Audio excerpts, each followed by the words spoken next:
against Denver, and this is a big part of the Kansas City Chiefs' success this year. So today, Barry Word, his backup, 245 pounds, makes his first NFL start, and this is the best defense that Kansas City has today against the run and shoot. A good, self-sustaining offense. The Houston Oilers come in with the #1 rated offense in the NFL. Fast break football, they call it. Warren Moon with an array of superior receivers, the Fabulous Four, they call them. These guys are unbelievable, and it's interesting what Kansas City's going to do today, Don. They're going to start 4 cornerbacks, and they're going to have Ross, and they're going to have Kevin Ross along with Albert Lewis on the inside against Hill and Givens, which is a very interesting choice by the Kansas City Chiefs. There you see what most of the activity on the run and shoot is on the inside receivers. So 2 Pro Bowl cornerbacks, Lewis and Ross, start on the inside, 4 cornerbacks total. Now after that pooch kickoff by the Oilers, the ball down inside the 15-yard line. And here come the Chiefs, first down and 10. And they'll be working from their 13-yard line. DeBerg at quarterback. Barry Word, his lone setback. Double tight ends. Word is a right side runner. Makes a couple of tackles, and Barry Word works hard and gets out of bounds across the 20-yard line. They'll spot it close to the 21. Let's take a look at the Chiefs now as they break down on the offensive side of the ball. The 14-year veteran Steve DeBerg will be protected by a couple of rookies in the blocking front. Alt, the veteran left tackle, then Zott and Grunhard are both first-year players. Lutz having a terrific year at right guard, and Baldinger the right tackle. Bill Jones is primarily a blocker for Barry Word. Thomas and Page the starting wideouts. Jonathan Hayes will go out when they go to the 4 wide receiver set. Now on second down, there's a ball on the field. The Oilers signal they have it. We'll see if the official concurs, and it appears that Houston has the first big break of the game. Ball was torn right out of the arms of Barry Word. Sean Jones, 96, comes off the turf with it. As the pile kind of slowed down, you could see someone stripping the ball from Barry Word's arms. Play will come to the right there. There you see, I can't really pick out who strips the ball away, but there it is, loose. 96 on the defense. First down. There's a penalty on the defense on Sean Jones, the guy who makes the recovery, so Kansas City keeps the ball. So Coach Schottenheimer breathes a bit easier. Sean Jones has been having a sensational season for the Oilers, 9.5 sacks. Let's see if we can pick up who strips this ball away from Word now. We mentioned early that Word has very, very sore shoulders. Looks like Ray Childress, 79, is the one who starts stripping it away. And then Sean Jones gets it away, but the penalty keeps the ball for Kansas City.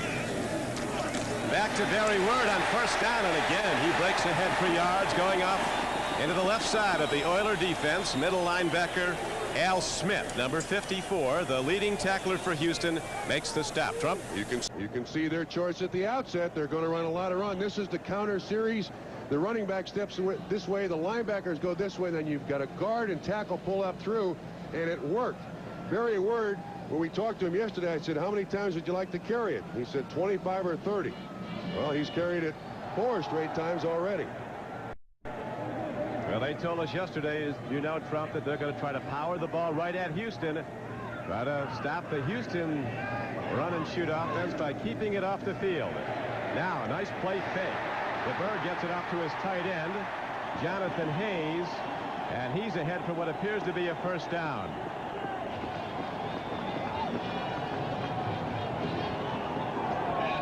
Here's the defensive front of the Houston Oilers: Fuller, Childress, Ezra Johnson, and Sean Jones.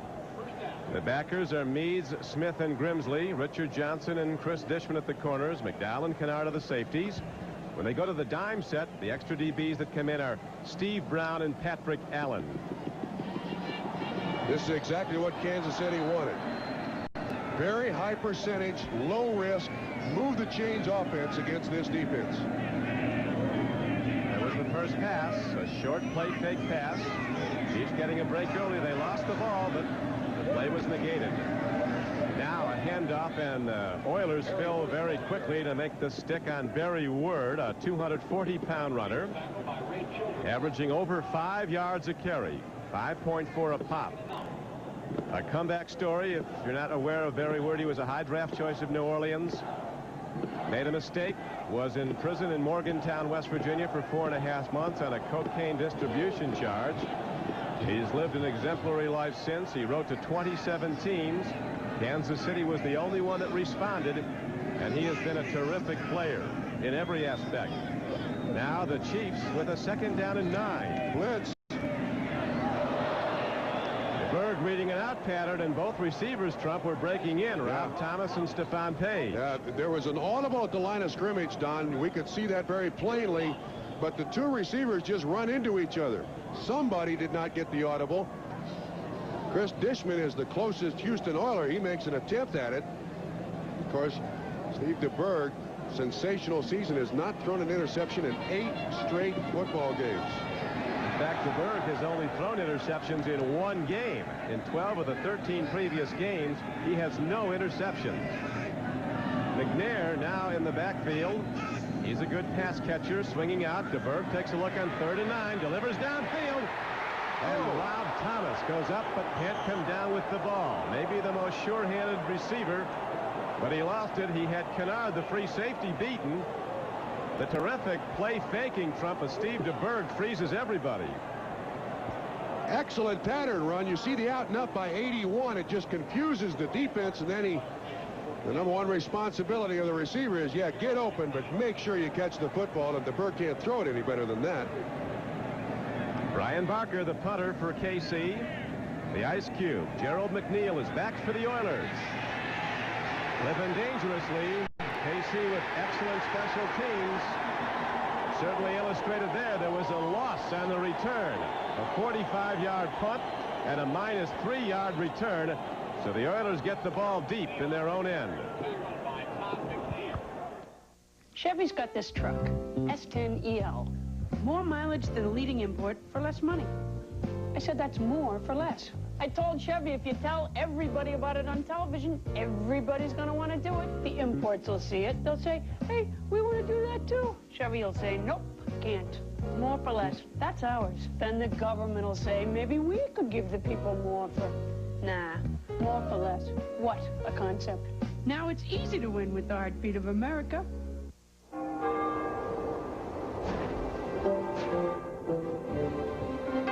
This year gave him one of the legends of the sea. Old Spice aftershave cologne and gift packs.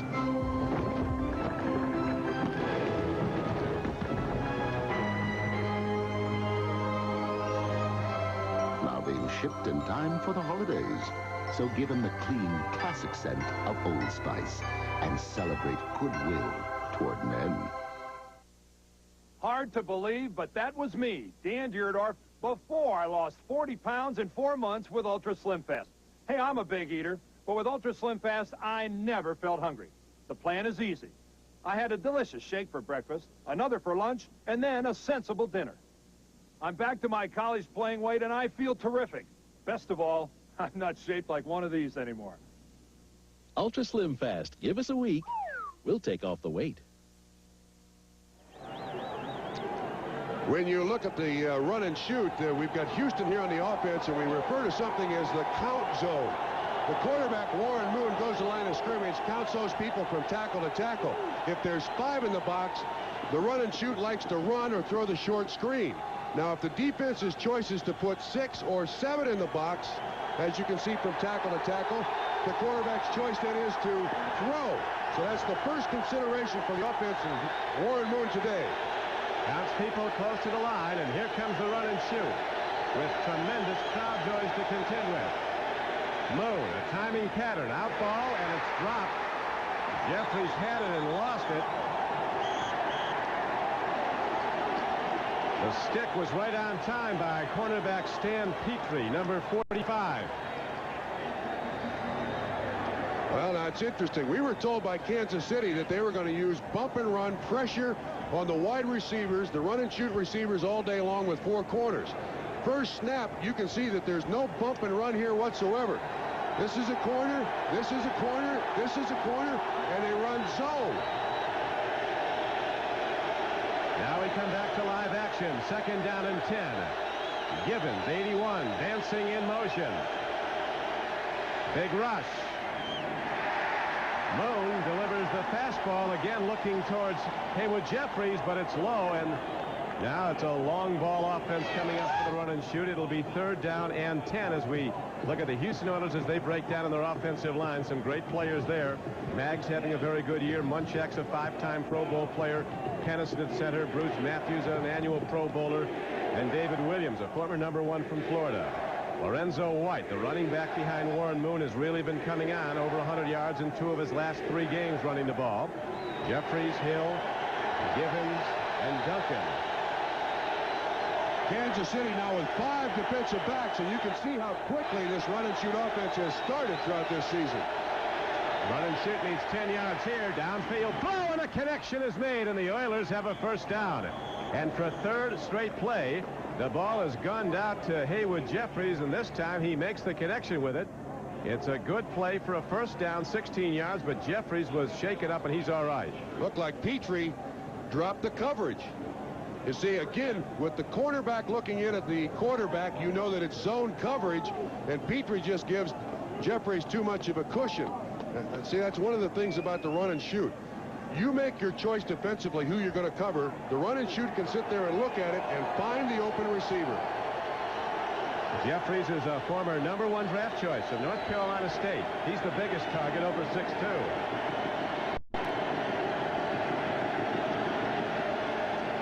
Moon on 1st down.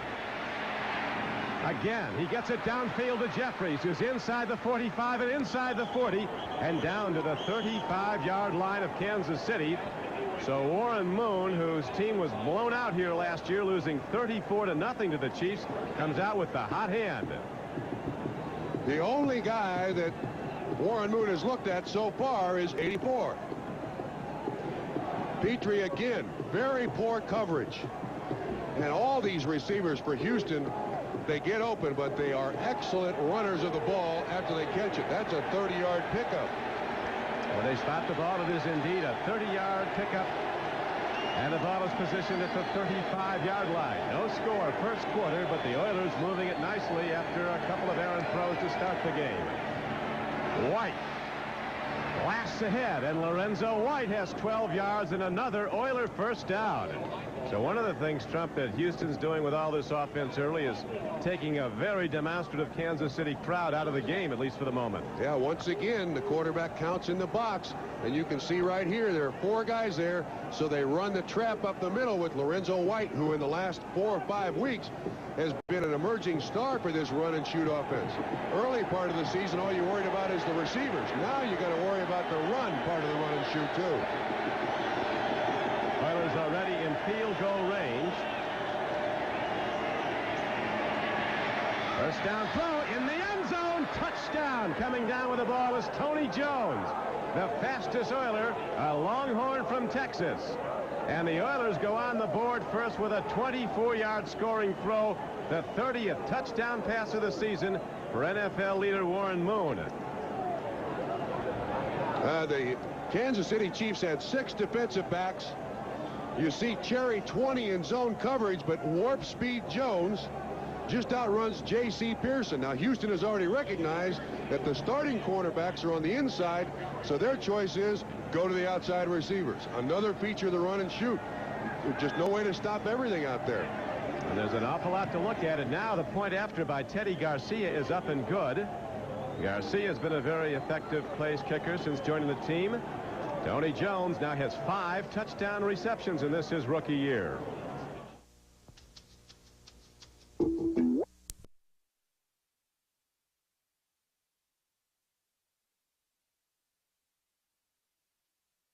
This match, Jeffries is cleaning his clock, so they got to put somebody else out there on it. Warren Moon has 8 300-yard passing days this season. Well on his way to a 9th, and if he gets one, he'll tie the NFL record set by Marino in '84. 1st and 10, Houston, Lorenzo White. Chiefs are there to knock him down, a gain of just 3. As we look at the defensive front seven of the Kansas City Chiefs, Neil Smith, Sally Amua, and Bill Maas across the front. Martin, rookie, Percy Snow, Hackett, and Thomas. Very good backers. Very strong unit. And the four corners we've talked about starting the game, trying their best, but so far not successfully, to defend the run and shoot. Petrie, Lewis, Ross, and Pearson. Yeah, they're now going with 6 defensive backs. I think they're doubling up, Trump, those inside receivers, Hill and Gibbons, because Jeffries has been singled the whole game, and that's where Moon has gone virtually every throw.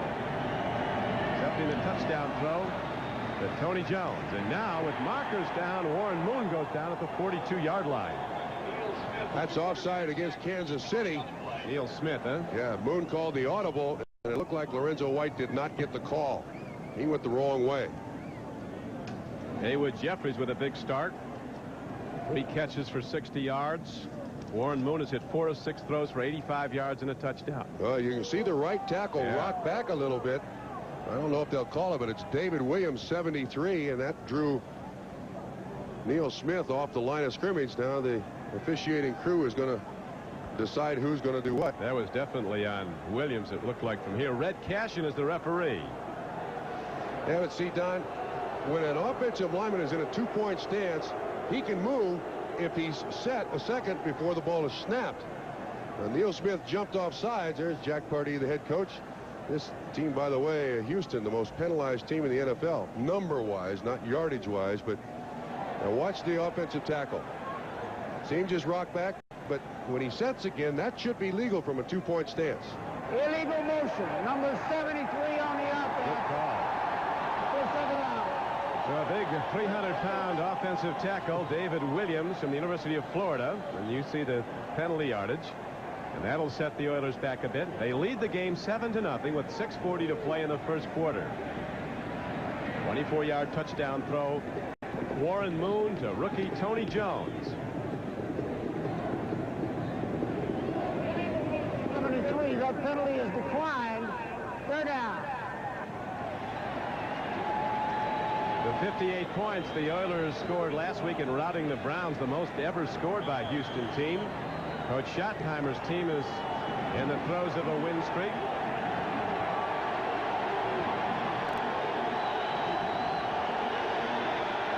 Chiefs come in 9-4, tied for first in the AFC West with the Raiders, who go later today against the Bengals, a game many of you will see here on NBC.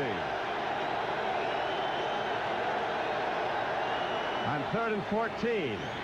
Warren Moon gets time. Jeffries is open, and he makes the play inside the 30-yard line.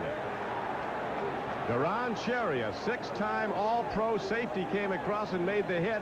But again, they go to Jeffries, and again, he connects with the ball. There's a flag down on the plan. I think that's the defense. The hard count by Warren Moon drew him off, so they'll take the catch. Jeffries' 4th of the day. Offside. Number 63, number 58 of the defense. Penalty is declined. Push down. The Chiefs in their frustration, Trump, trying to get a jump on Warren Moon, leaving early. Watch the left-hand side of the screen. That's the good hard count. And then great protection by the offensive line. And a 32-yard completion for Haywood Jeffries on top of a 30-yard completion. His 4th of the day. He's getting close to 100 yards already in the first quarter. So far, Kansas City's defense back on its heels against the run and shoot. The fast break football offense of the Houston Oilers, the best offense in the NFL. Again, it's Petrie, and that's a zone again, and he just finds the seam in the zone. This looks like the double rotation zone. I think they're reviewing this catch, but that's contact that moved him out of bounds. Right over Petrie's head, right outside of Burris. Yeah, the replay official will allow that as a catch because he was forced out of bounds. He's now got 5 catches, 93 yards, Haywood Jeffries does. Coach Pardee was openly optimistic about his team's chances when we met with him yesterday. He said they've had the best week of practice on both sides of the ball, offense and defense, since he's been the head coach. This, of course, his first year with the Oilers. After review by the replay official, we have a reversal. Oh, you got to be kidding. No, that can't be. You're telling me that if there's no contact by what they're saying is if there's no contact with Deron Cherry, that he comes down out of bounds. That's impossible.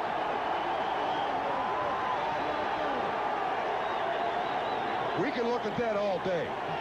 There is no way in the world Jeffries comes down out of bounds without the contact made by the safety, Deron Cherry.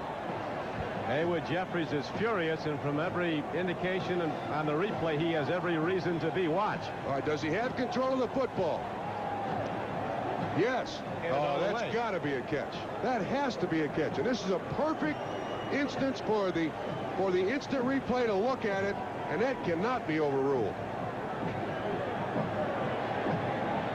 Behind an opaque mirror or window sits the They will replay. be enforced 5 yards, and it's third down. I can't imagine why that is not a catch. Under any and all circumstances. He had the ball all the way. The catch is there. There is no way. They're saying he did not have possession. Ball came out after he hit the ground, but it is a reversal. Originally a 32-yard gain, and now the ball is back to the 46-yard line. Third down and almost 9.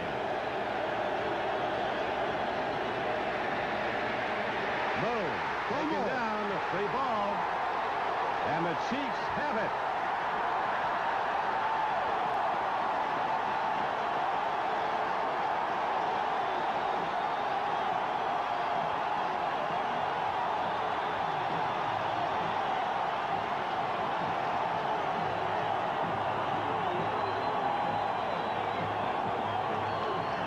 Derek Thomas comes up with the ball. You see Warren Moon has big problems fumbling when he's been sacked. It looked like Bill Moss, 63, beats the left guard, and Thomas is right on the football. Boy, what a break for Kansas City. 32nd time this season that Warren Moon has been sacked, and the 17th time he's lost it, fumbling when he's been sacked. And, of course, the Chiefs are #1 in the NFL. They are now plus 25 on takeaways. They've got to be heading towards a record number in that giveaway takeaway, Marshall. That's 63 on 63. Bill Moss on Mike Munchak. He gets the sack. Thomas gets the fumble recovery. All this after the Houston Oilers get a completed pass, in my estimation. The replay official, the play stands. First down.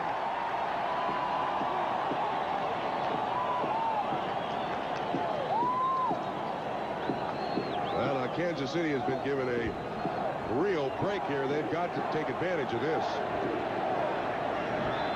Look at that. Absolutely remarkable. The defense gets the ball, and what it also does is shortens the field for the offense, those turnovers. And here comes Barry Word, a power run to the right. And he's down inside the 35-yard line of Houston and down to the 33, where defensive tackle Ray Childress and middle linebacker Al Smith knocked him down.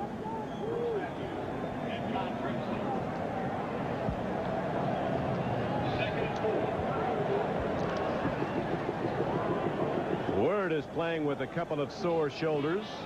Okoye out with a bad shoulder. Lamar Lathan, a rookie, now is in the lineup playing linebacker for the Oilers as they go back to Word. Richard Johnson finally rode him down, a cornerback, number 23.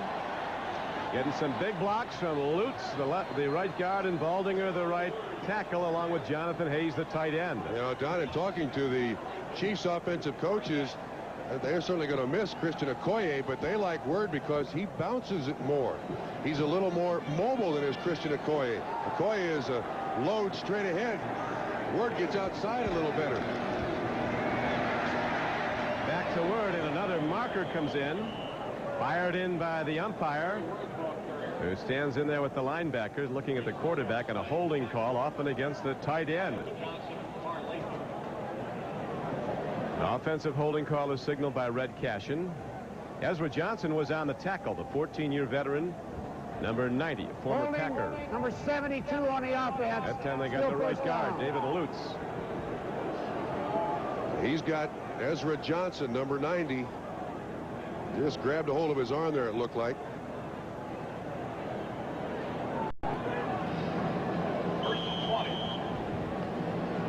Kansas City Chiefs have won 4 straight games. They win today, they'll have their longest win streak in 19 years.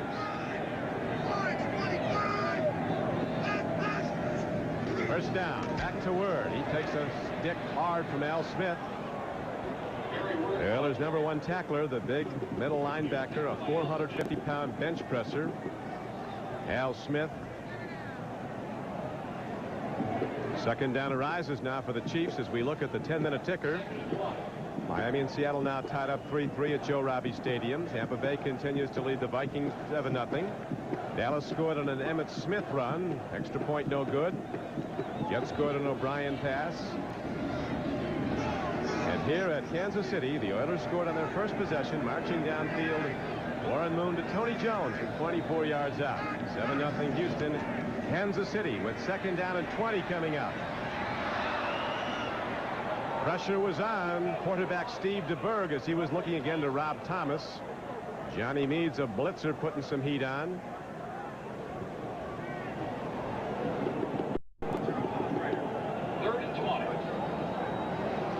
You know, the Houston Oilers' choice is kind of a delayed blitz. Here's Johnny Meads. He comes in late and just puts enough pressure on Steve DeBerg that he can't really put anything on this football. And Thomas is out there, runs a good out route, but DeBerg has got to throw it just a little prematurely. Can't make the completion. And a blitz last Sunday, Trump, by Johnny Meads right up the middle. Forced Kosar into an errant throw when the Browns were driving to open the game. Kennard ran it back 47 yards. Soon after, the Oilers scored and the route was on.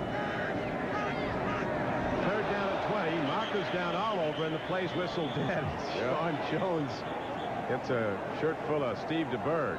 Rich Baldinger, offensive right tackle. False start. Number 77 on the offense. Still third down.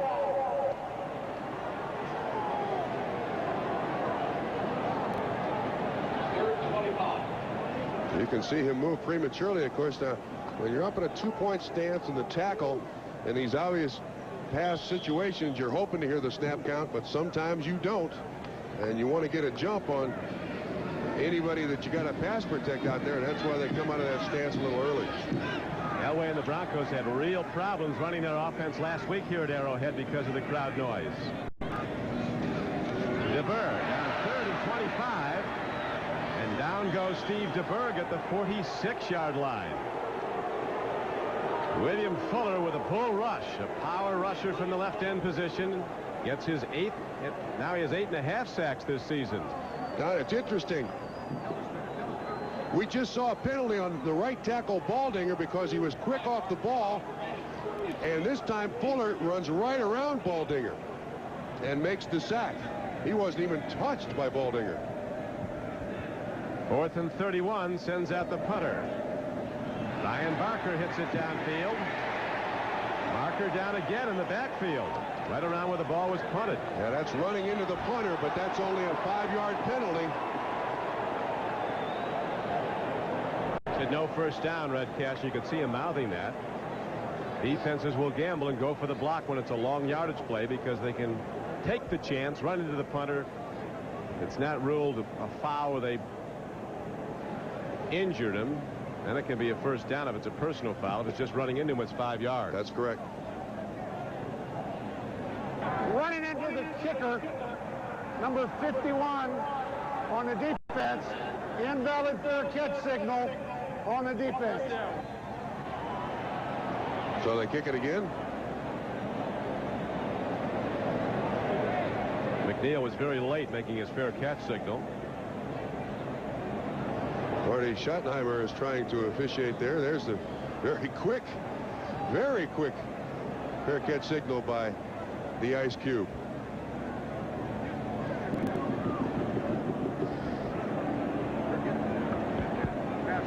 Here's Red Cashin now. Running into the kicker is McCline. The invalid fair catch signal by 89 is accepted. It'll be a 5-yard penalty.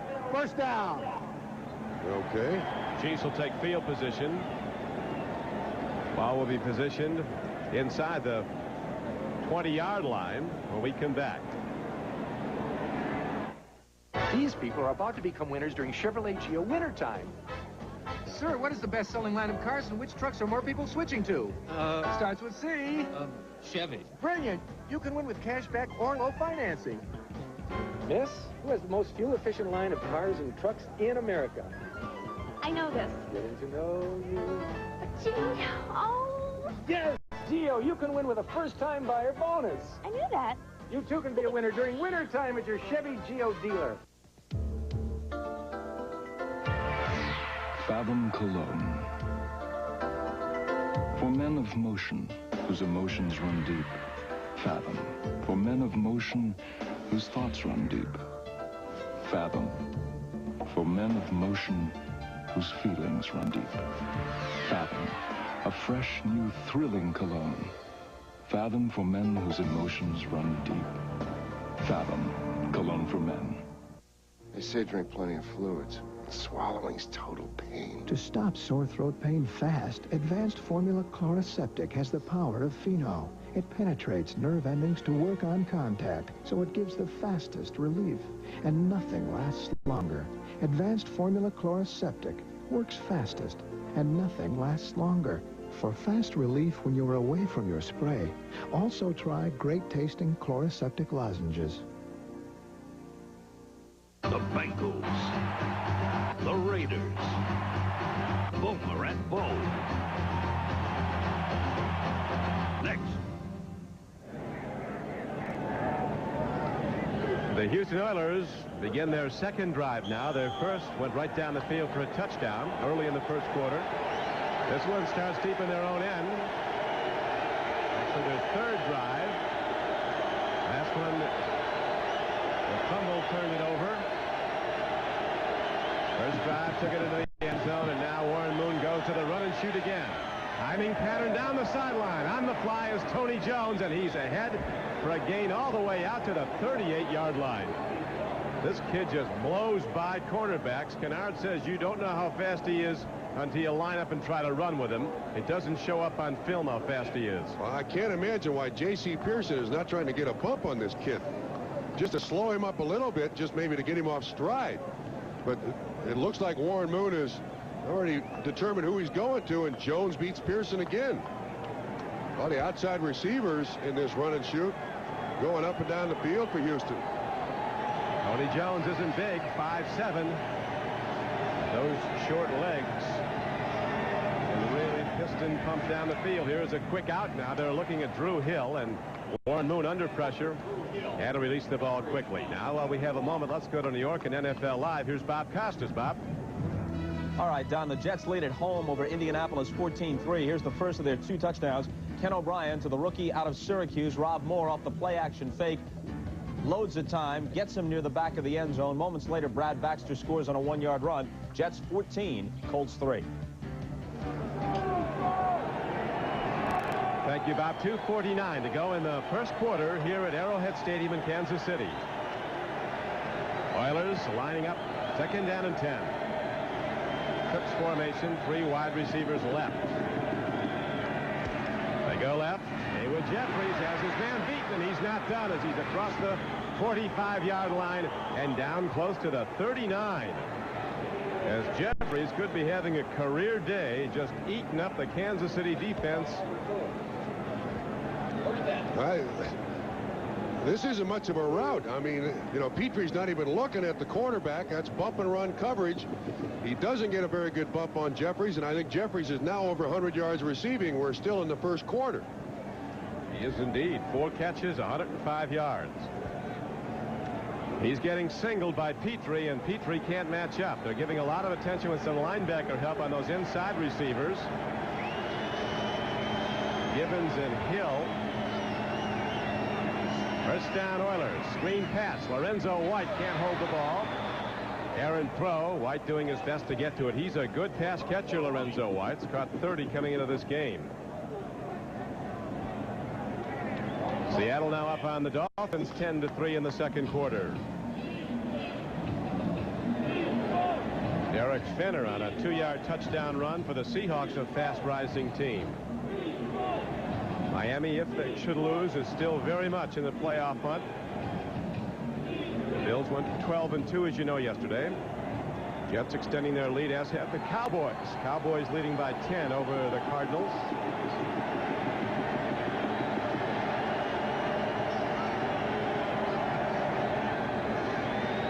Moon on 2nd down and 10.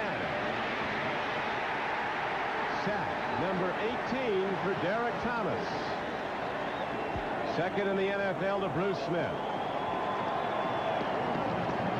Second sack of the day for Kansas City. Good coverage that time by Kansas City's defensive backs. Primary receiver was not open, neither was the secondary. There's Thomas on Maggs, and you can see the offensive line does a good job. This is a coverage sack, and for one of the few times today, Kansas City Chiefs coverage was good.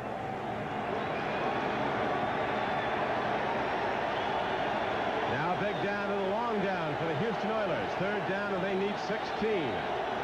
From the 46. Out pattern, Lorenzo White puts on a move.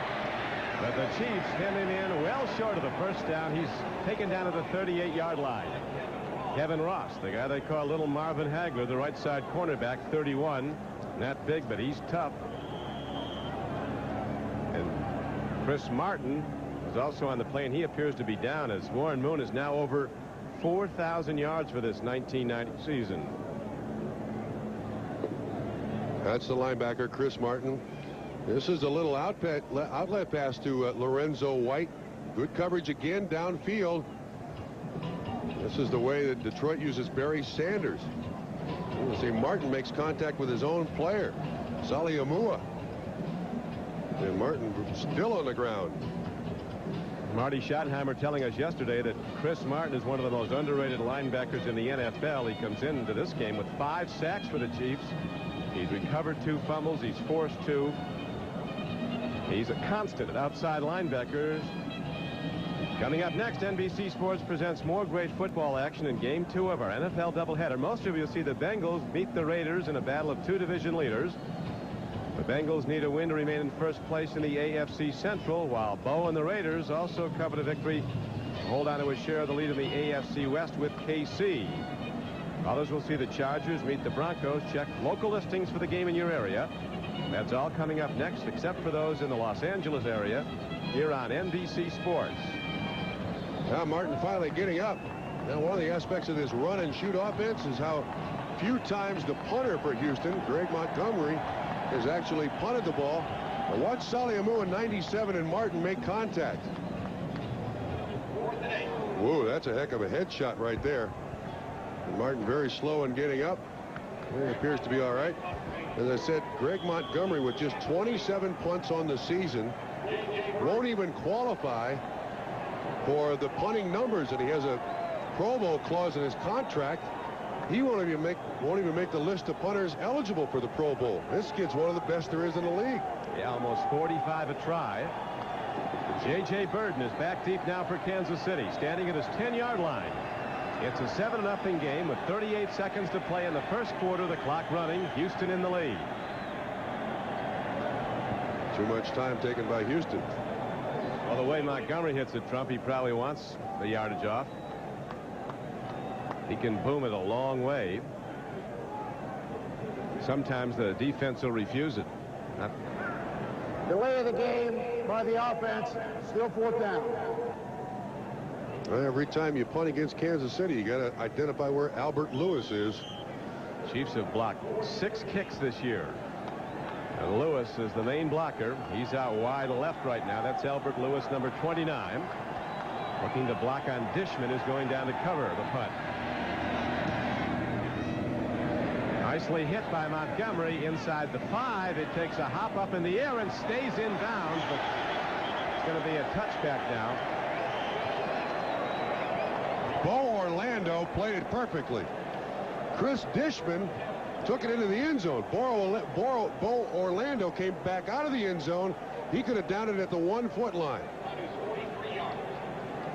Now watch what happens. See 26 come back out of the end zone. Once he reestablishes himself in the field of play, he can down the ball at the 1-foot line, but Dishman carries it in, so it comes out to the 20. Orlando realizes, oh, so close. Dishman blew that one.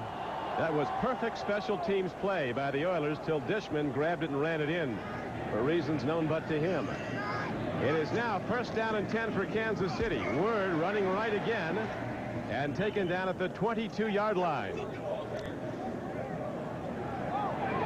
The game clock is down to 1 second to play, and there's the gun. That ends the first quarter of play. So after the first 15 minutes, the underdog Oilers on the road hold a 7-0 lead.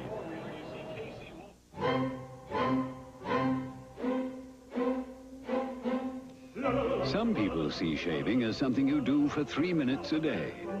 At Braun, we see it as something you do for a lifetime, and we think you should make the best of it. The Braun Shaver, with its 3 shaving positions. Designed for those who choose to make a virtue out of necessity. Braun, the world's #1 selling foil shaver.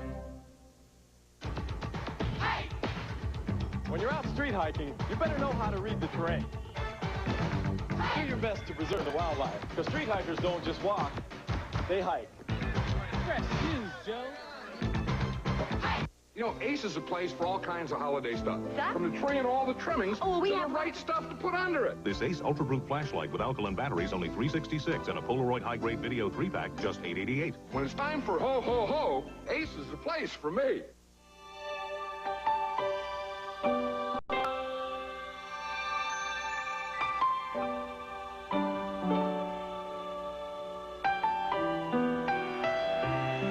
The thrill of their lifetime. And yours, the NBA on NBC.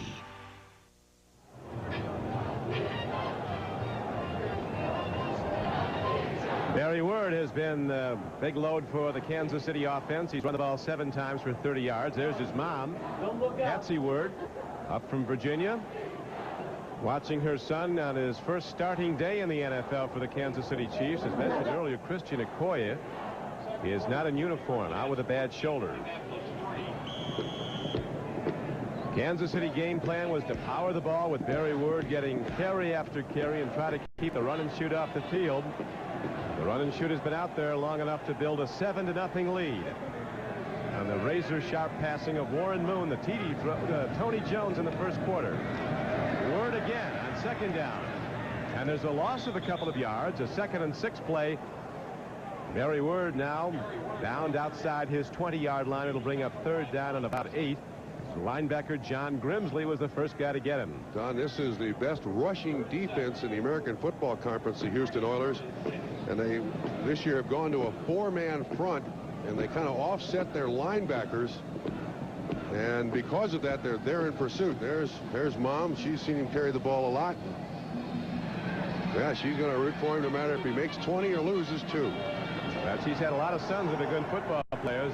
Barry is the youngest of her 5 sons. A lot of those Chiefs were excited about Mrs. Word was going to cook yesterday. Apparently she's one of the best. Here's a downfield throw. Thomas signals he was interfered with, but there's no call against the Oilers. It's got to be close. Dishman apparently was there right on time. Don, Houston comes with the all-out blitz, so this is single coverage. Dishman on Thomas.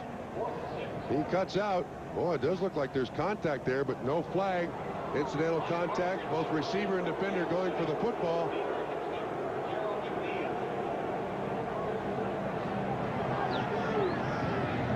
Barker to punt again. Hits a good one downfield. Ball turns over on a spiral. McNeil at his 33. And again, a wave of red brings him under, this time at the 35-yard line.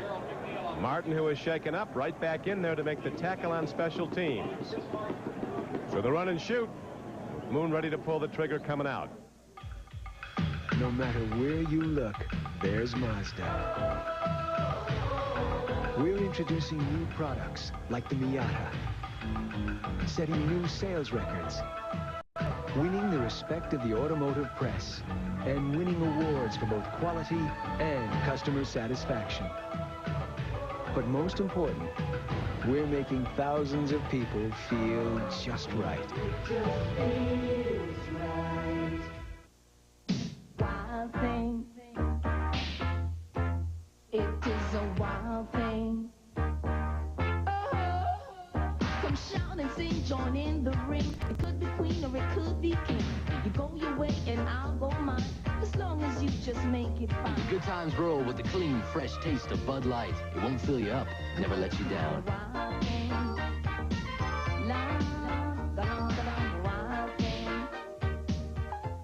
Citizen, citizen, citizen, citizen, elegant citizen, citizen, elegance. Oh, his citizen, citizen, one citizen with lots of citizen, elegant, elegant, perfectly elegant citizen. We've got elegance.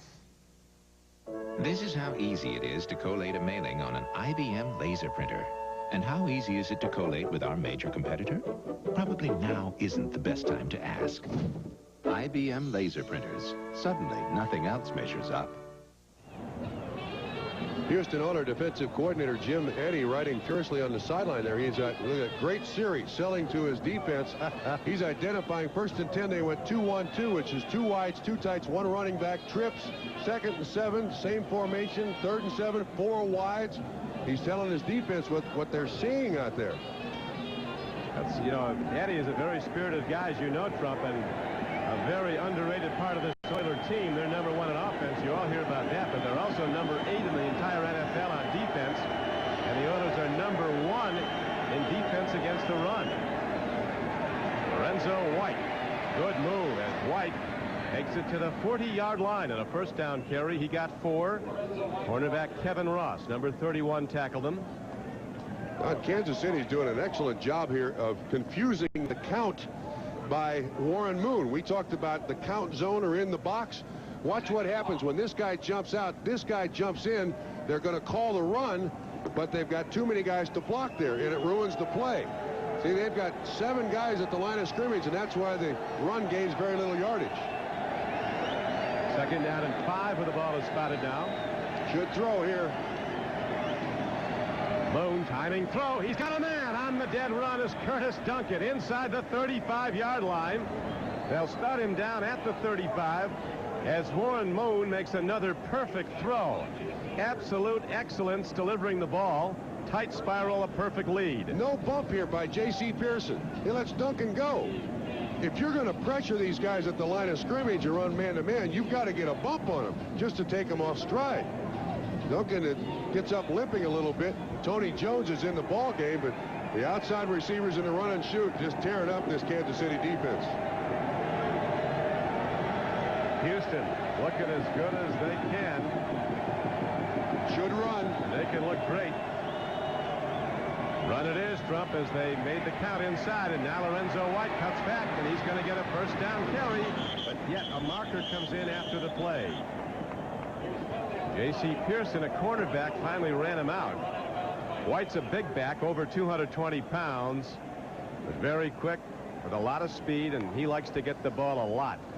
Last week, he ran the ball 18 times for 116 yards and 4 touchdowns. And holding, number 73 on the offense, still 1st down. David Williams.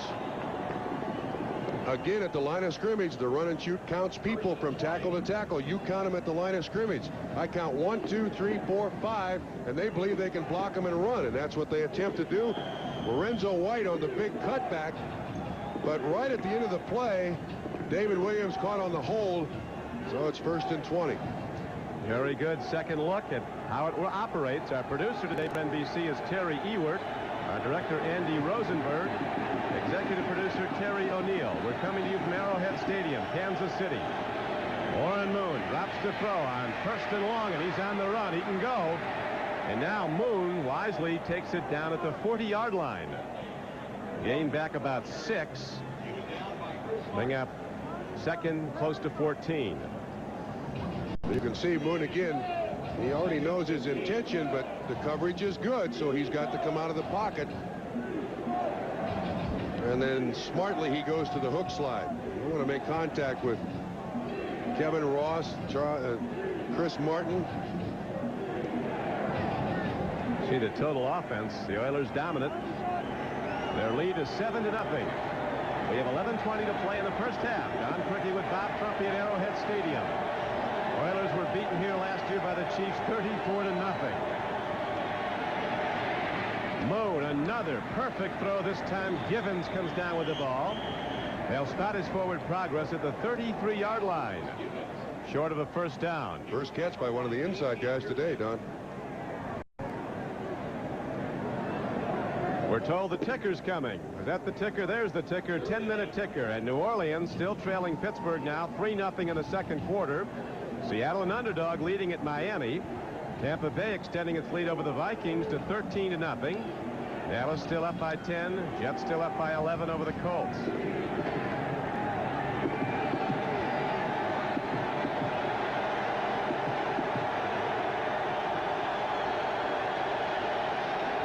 Third down and 8 for Houston. Another beautifully thrown ball. This time it's Drew Hill, and he is going to have a first down for the Houston Oilers at the 23-yard line of the Chiefs. This Petrie Trump's having a problem covering.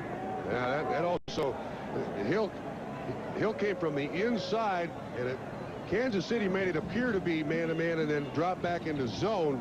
Now watch Deron Cherry. He's dropping to the outside to watch Jeffries over here. At 31, you just saw in the corner of the screen, Kevin Ross also dropped out in zone, just a little square out. And you can begin to see some of the frustration setting in on the Kansas City defense.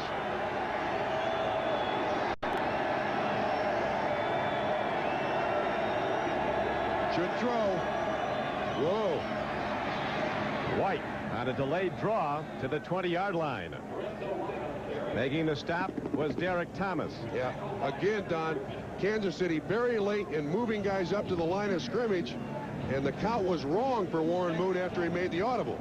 He audible to the run, and they had 7 guys at the line of scrimmage, and they're able to make the tackle. That's Griffin, 98, on the tackle. Warren Moon, who has started the last 2 Pro Bowls, heading towards another one, and Lorenzo White really coming on now in his 3rd year out of Michigan State. He's finally getting to work and delivering the product. A workman like that, the more he gets it, the more he likes it. Now Warren Moon with good speed takes it inside the 20. And Moon, an excellent athlete, not only throwing the ball, but also running with it, gets inside the 20-yard line on second down. Moon has hit 6 different receivers today, Trump. And the big guys have been on the outside. Again, good coverage by Kansas City. They're confusing Warren Moon's first read with the extra defensive backs and with the extra defensive linemen and linebackers. And it's going to bring up 3rd down and very short. Chris Martin kind of pulls off on him, doesn't want to take a cheap shot at Warren Moon. You see how much he's run the ball.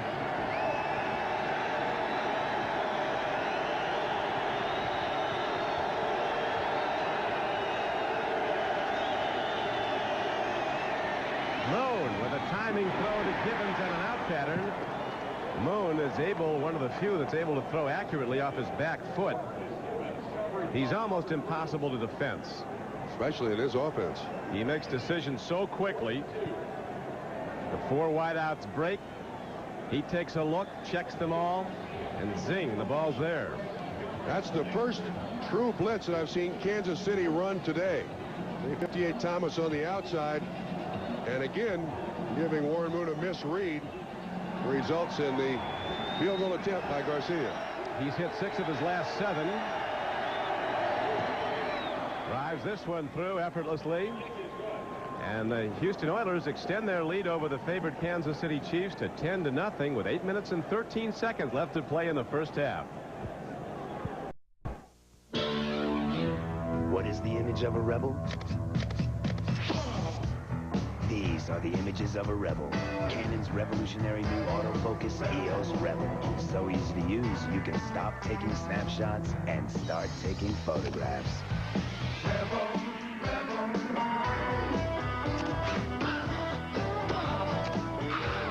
Image is everything. EOS Rebel from Canon. So advanced, it's simple.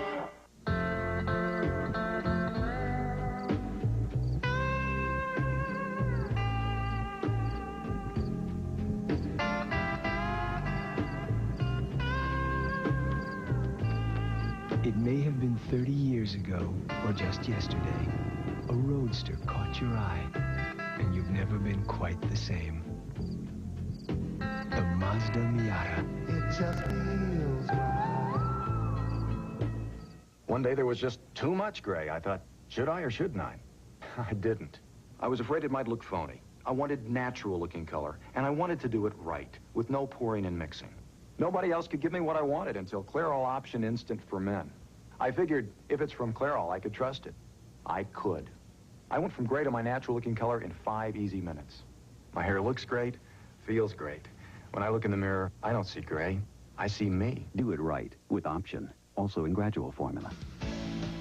NBC Sports coverage of the National Football League is brought to you by Mazda Cars and Trucks. Mazda, it just feels right.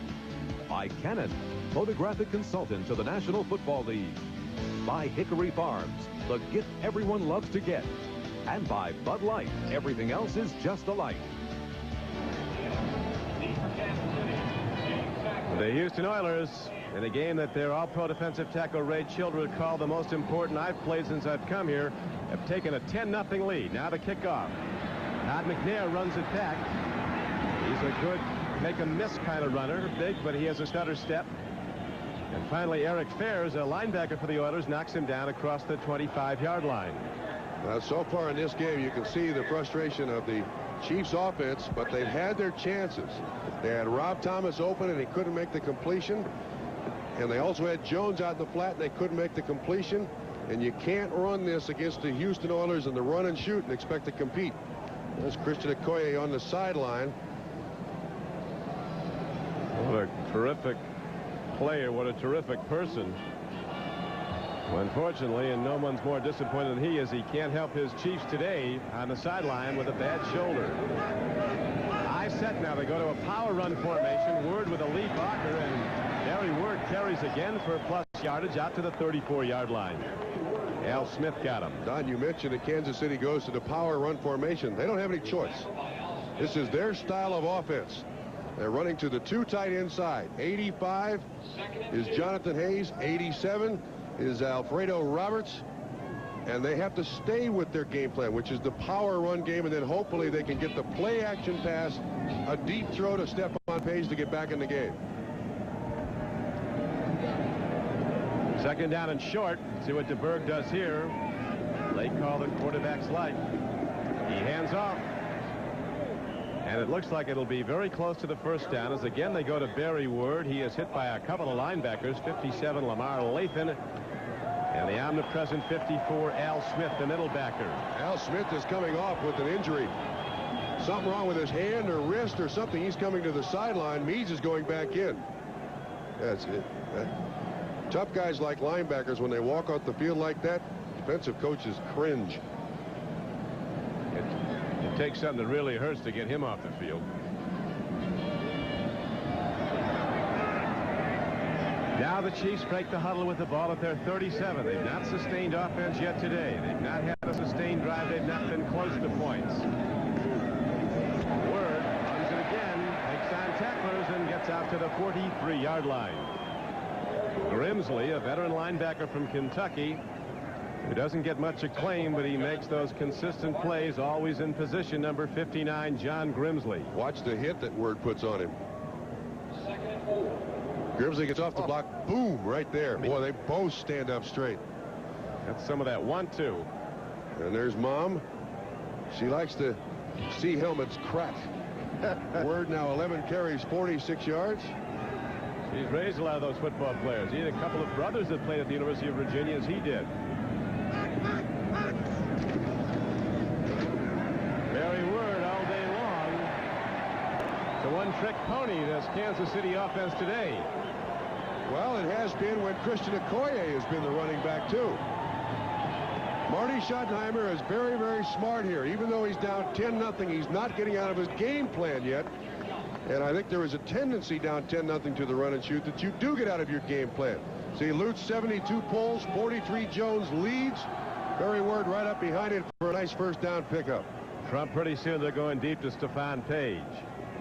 Dishman knows that he's playing way off him. Page has 2 80-yard plus touchdowns. Here's Page now trying to turn upfield. The ball is stripped and out of bounds. It'll be Kansas City ball.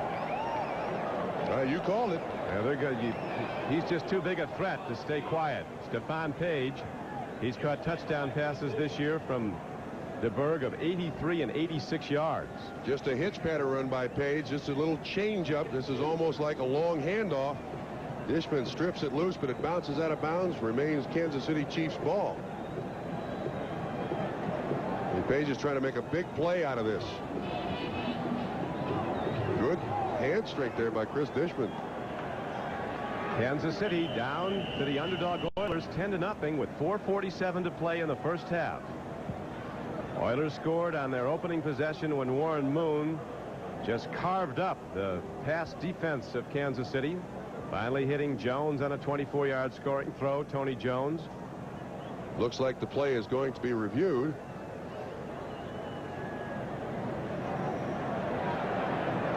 Houston certainly didn't get it. That's Bubba McDowell, 25, who shoved the ball out of bounds.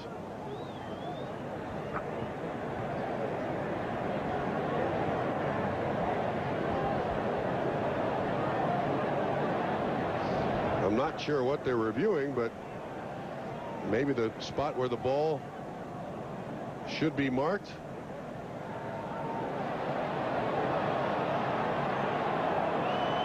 But a conference by Red Cashin and his crew. Coach Pardee and Coach Schottenheimer, two former standout linebackers. Marty Schottenheimer was a first-team All-American at the University of Pittsburgh as a linebacker. Jack Pardee out of Texas A&M played 15 years in the NFL. The Rams and the Redskins.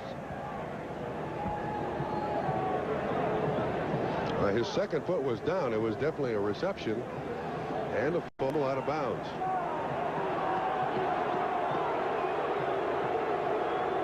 Both feet are down. Under review, continue play, second down.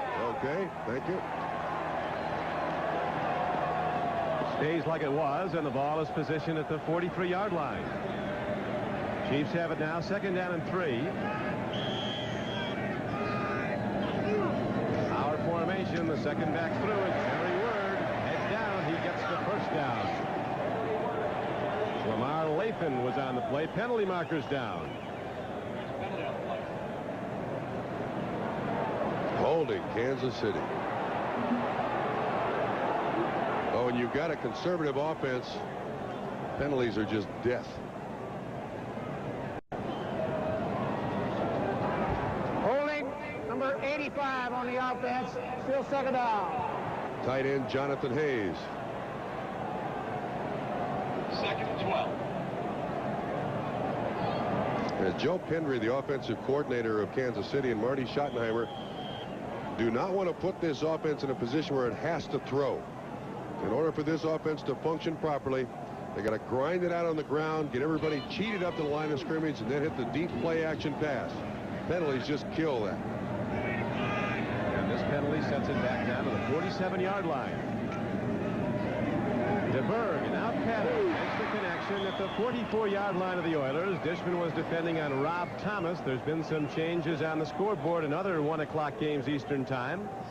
Pittsburgh leading at New Orleans now 3-0. Dan Marino's just thrown a touchdown pass to James Pruitt.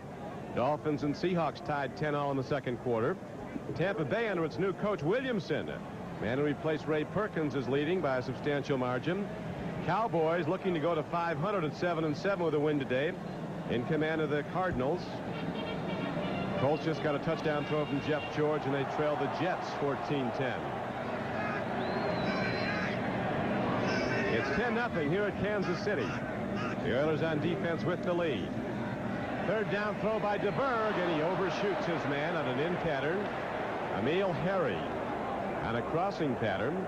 DeBerg has been very effective throwing a lot of short patterns, but the Oilers getting a big rush on him today. He hasn't had time. Steve Brown was the man in coverage here. He just throws the ball out of Emil Harry's reach. He was open for the first down.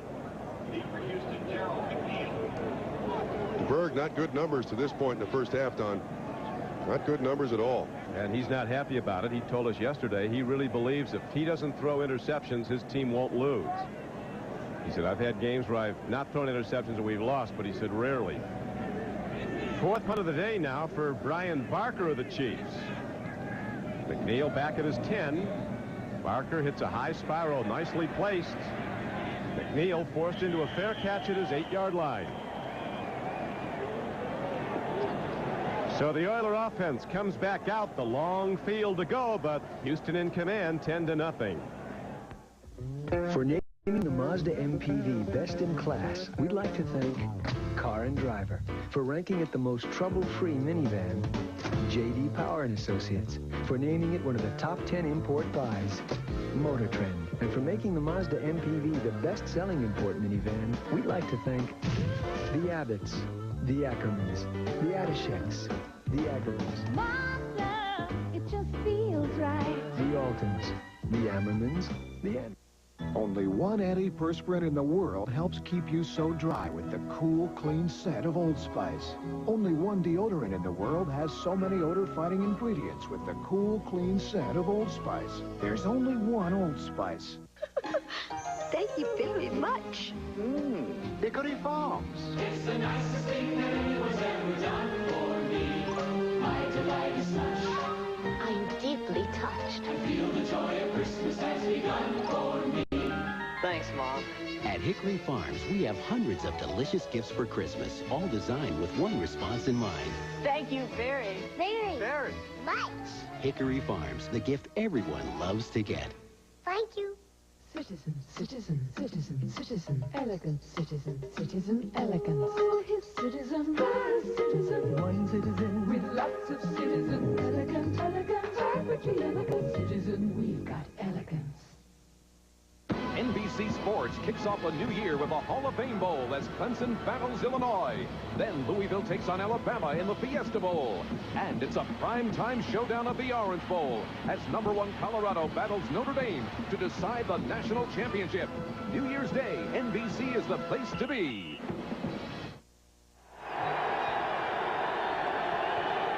The Oiler defense has made it tough for Steve DeBerg to throw the ball. Now Kansas City fans give the Oiler offense some trouble getting the play call. The crowd has risen up. Warren Moon sprinting out, throwing on the run. Is he a great player or what? Warren Moon with a rifle throw out to the 20-yard line. The guy is sensational. You know, I asked him last night in our meeting, I said, can every quarterback that you know of in the NFL run this run and shoot? And he said no. He said they can run he said they can run a form of it, but no, you've got to be mobile. He also said he likes the responsibility of it all on his shoulders. Again, Pearson, not a bump, very loose coverage. Jones makes the 10-yard out for a first down and an easy catch. So Warren Moon, with the precision of a surgeon, continues to take apart a tough Kansas City defense. Now the Oilers go to the run, and the marker comes in from the umpire again. Highly probable it's offensive holding. And that is the signal from Red Cashin. The game clock is stopped with 2:45 to play in the first half. Oh, we know it's not on the tight end. Jack Pardee, an optimistic man yesterday. 74 on the offense, 10 yards to a first down. Talked about that old adage, you play like you practice, and he said we had our best week. And they played like it, leading 10-0 over the favored Chiefs.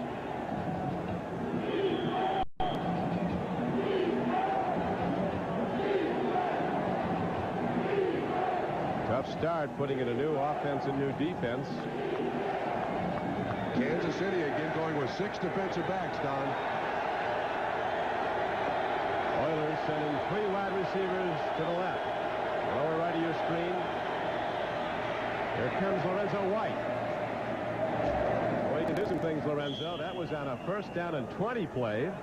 And he dips to the outside and gets out to the 22-yard line. Yeah, but you know, Don, this time Stan Petrie makes the tackle. But again, the true run and shoot goes with the count. The quarterback makes the count, and then he comes up with the audible call. 1, 2, 3, 4. And you got linebackers back here, so they run.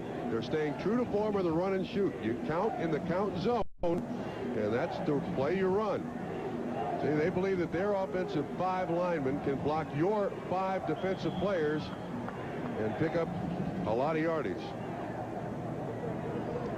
And that play takes it down to 2 minutes to go in the first half, with the Oilers in the command of the game, 10-0. The thirst for adventure is Michelob Dry.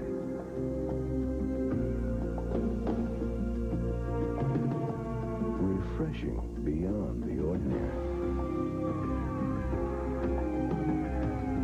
And once you've experienced the bold taste with no aftertaste,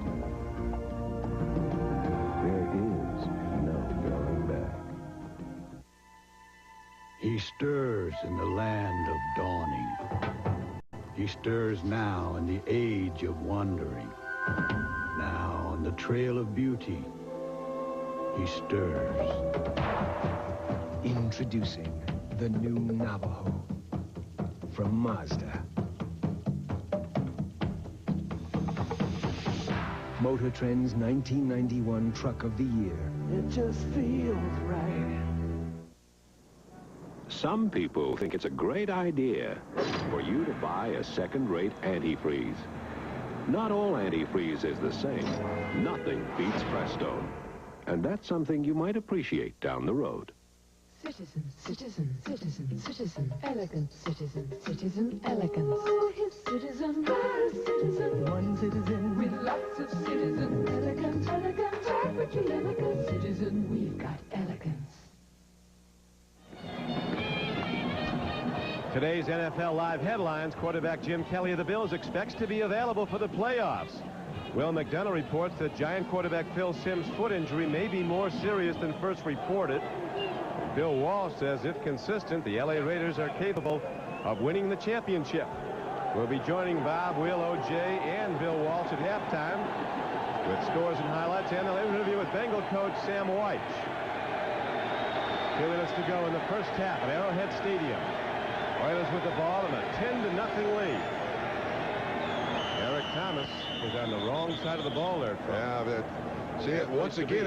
It was the late jumping into the line of scrimmage, false start against Houston. But again, the late jumping in of other defensive players ruined the count zone. False start. Number 1 on the offense. Still second down. Watch what happens here when these safeties come up. See, Warren Moon has already made the audible. But when the count zone changes, now all of a sudden he's stuck. Watch what happens. See him move up there? Now that puts too many guys at the line of scrimmage for them to block. So he moves a little bit. That's worked for Kansas City. Not much else has. A reminder at the end of today's broadcast, McDonald's at NBC will be announcing the Ronald McDonald Children's Charities Player of the Game. Marty Schottenheimer waiting for offense, and he hopes that maybe his defense can set it up. With yet another turnover, the Chiefs have one Oiler turnover today. Moon fumbled when he was sacked. Should throw. On 2nd and 12, Moon gets set to put it up. Crossing pattern. Drew Hill weaving his way among the big people and gets it out to the 28-yard line. Drew Hill set on that inside receiver position on the run and shoot. You get the ball a lot. You also get pounded a lot. Ernest Gibbons took out personal insurance with Lloyd's of London when he found out that Houston was going with a run and shoot. The Miami Dolphins, who were behind, have now taken the lead over Seattle. Stratford scored on a short run. Kevin Mack scored for the Cleveland Browns on a 5-yard run to give them the lead over Atlanta. Oilers now set up at their 28-yard line. 3rd down and 2. Balance, run and shoot. 2 wide receivers to either side.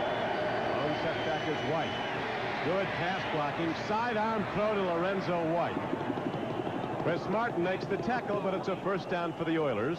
And that might have been Moon's best throw, and he's made great ones all day. It's absolutely amazing. He has such a mastery of this offense. He said that this is the most fun he's had in an offense. Wish they had won more. But he just, watch him look around. And then the outlet is Lorenzo White. Completion for a first down. So the Oilers get 4 new downs, and 59 seconds remains on the first half clock. The Chiefs are proud. Oh, here we go.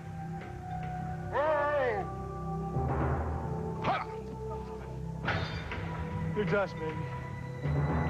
Zombie blitz. How you like me now, baby? Got the life insurance?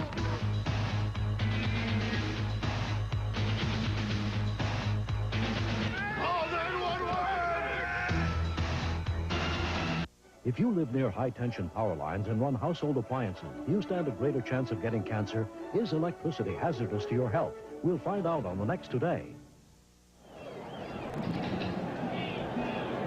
Kevin Gilbride, the offensive coordinator of the Houston Oilers, talking it over with Warren Moon in the second half of today's NBC doubleheader. The Bengals, one of the 3 co-leaders in the AFC Central, play at the Coliseum against the LA Rams, who started this day tied with Kansas City for first in the AFC West. Some of you will see San Diego play the Broncos at Denver. Check your local listings.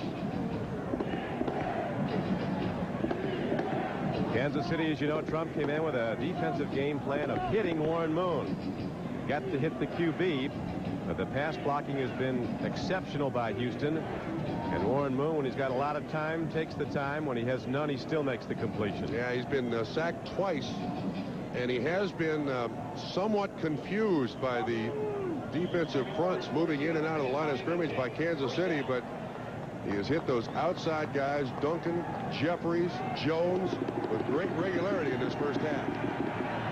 Warren Moon now just 87 yards short of a 300-yard game, and when he gets it, he will tie Dan Marino, who set the record of 9 300-yard games in 1984. Throw. This time the throw was right there, but the ball was stripped from Haywood Jeffries by Stan Petrie. Geez, you know, if Lloyd Burris, 34, looks up, he might be able to make this interception.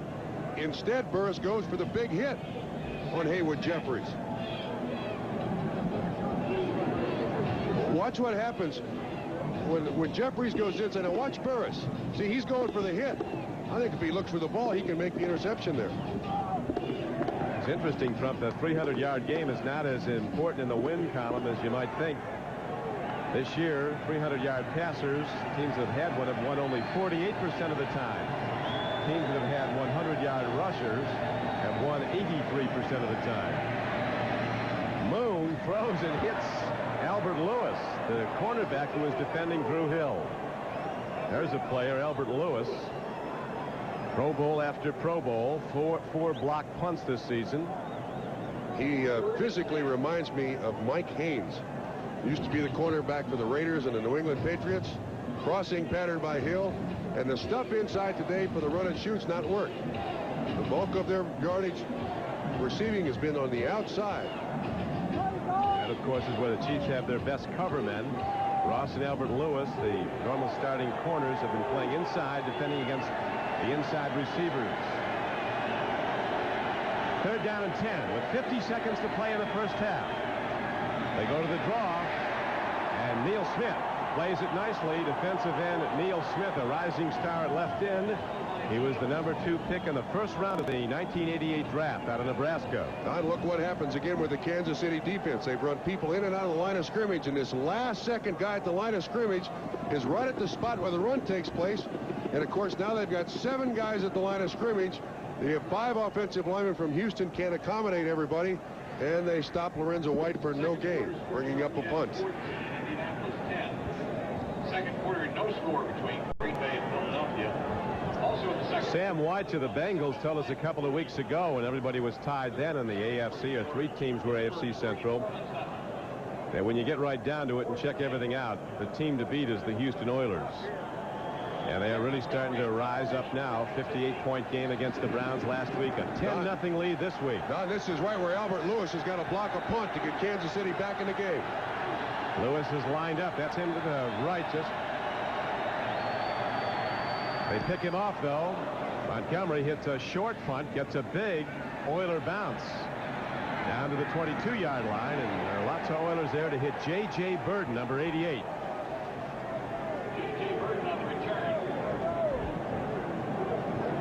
Don, Albert Lewis gets blocked here and still almost gets to the punt. Well, that's what happens is that Bubba McDowell, 25, comes out on it, and he still almost gets to the punt. He has 10 career blocked punts, 4 this season. Chiefs have 6 on the year, and they needed 1 there and couldn't get it.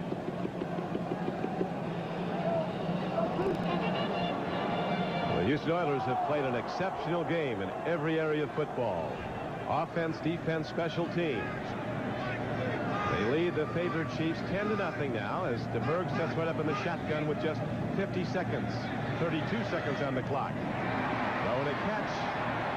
He gets the ball ahead to Emil Harry, and the Chiefs call a timeout.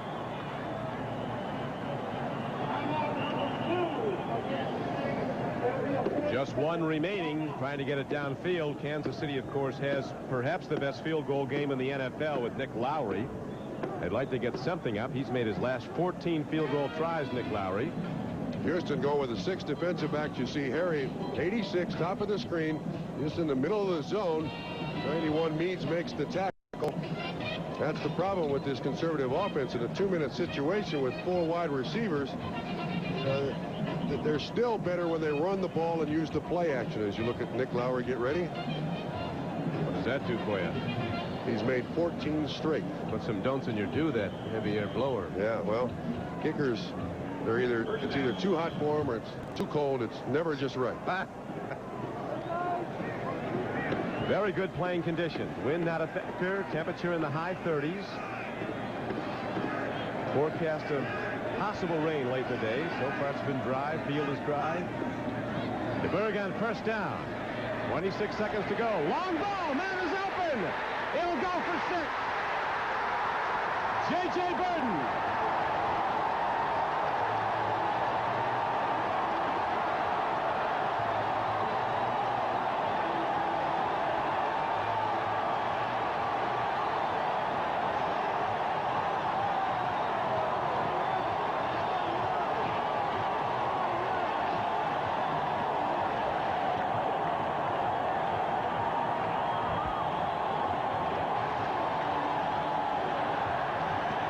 Can happen fast, and the Chiefs are right back in the game.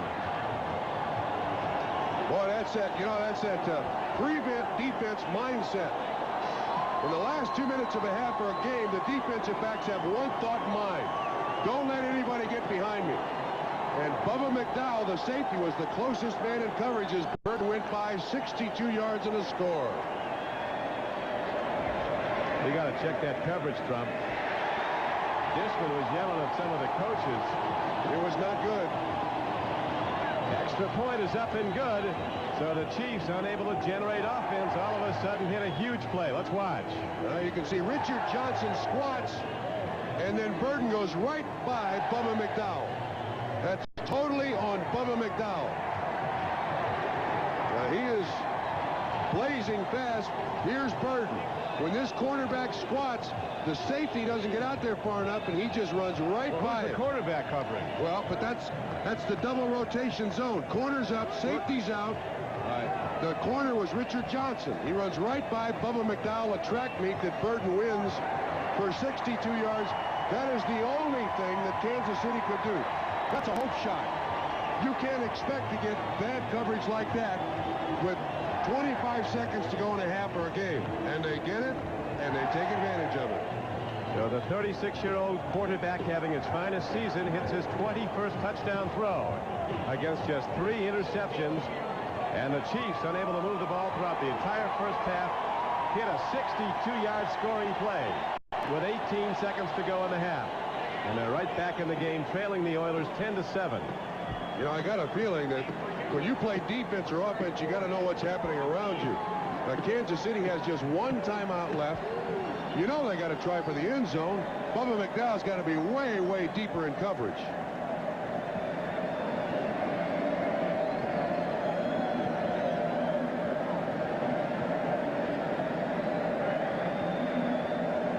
Are we going to try something tricky here, an onside or a squib kick or something? I think they try that pooch kick where they don't hit it too deep. That mid-range pickup has become so popular now. What they have is they bounce it down the field. Ford has the ball and doesn't get far as he's down at the 16-yard line. Todd McNair covering. 15 seconds on the clock. Not much for Moon to work with, but it didn't take Steve DeBerg even that long to get in the end zone last time. Well, that certainly gives life to Kansas City, doesn't it? Totally dominated offensively throughout the first half. One Very poor bit of judgment on Bubba McDowell's part. Kansas City's right back after him.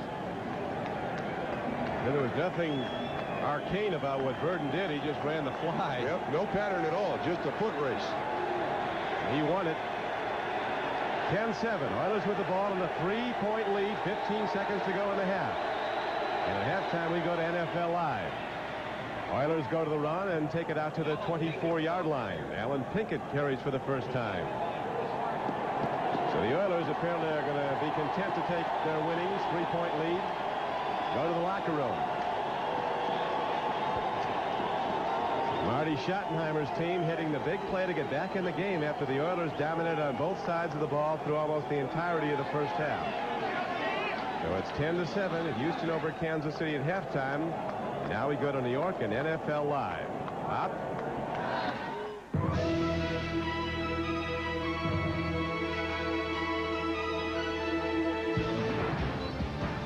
Okay, Don, thanks a lot. Here's what we've got upcoming during the halftime report. We'll check with Will McDonough at O.J. Simpson. We'll run down all the scores, show you some highlights, and we'll have an interview with Bengals head coach Sam Weiss. Can Boomer Esiason play today at the Coliseum in L.A. against the Raiders? We'll find out after this.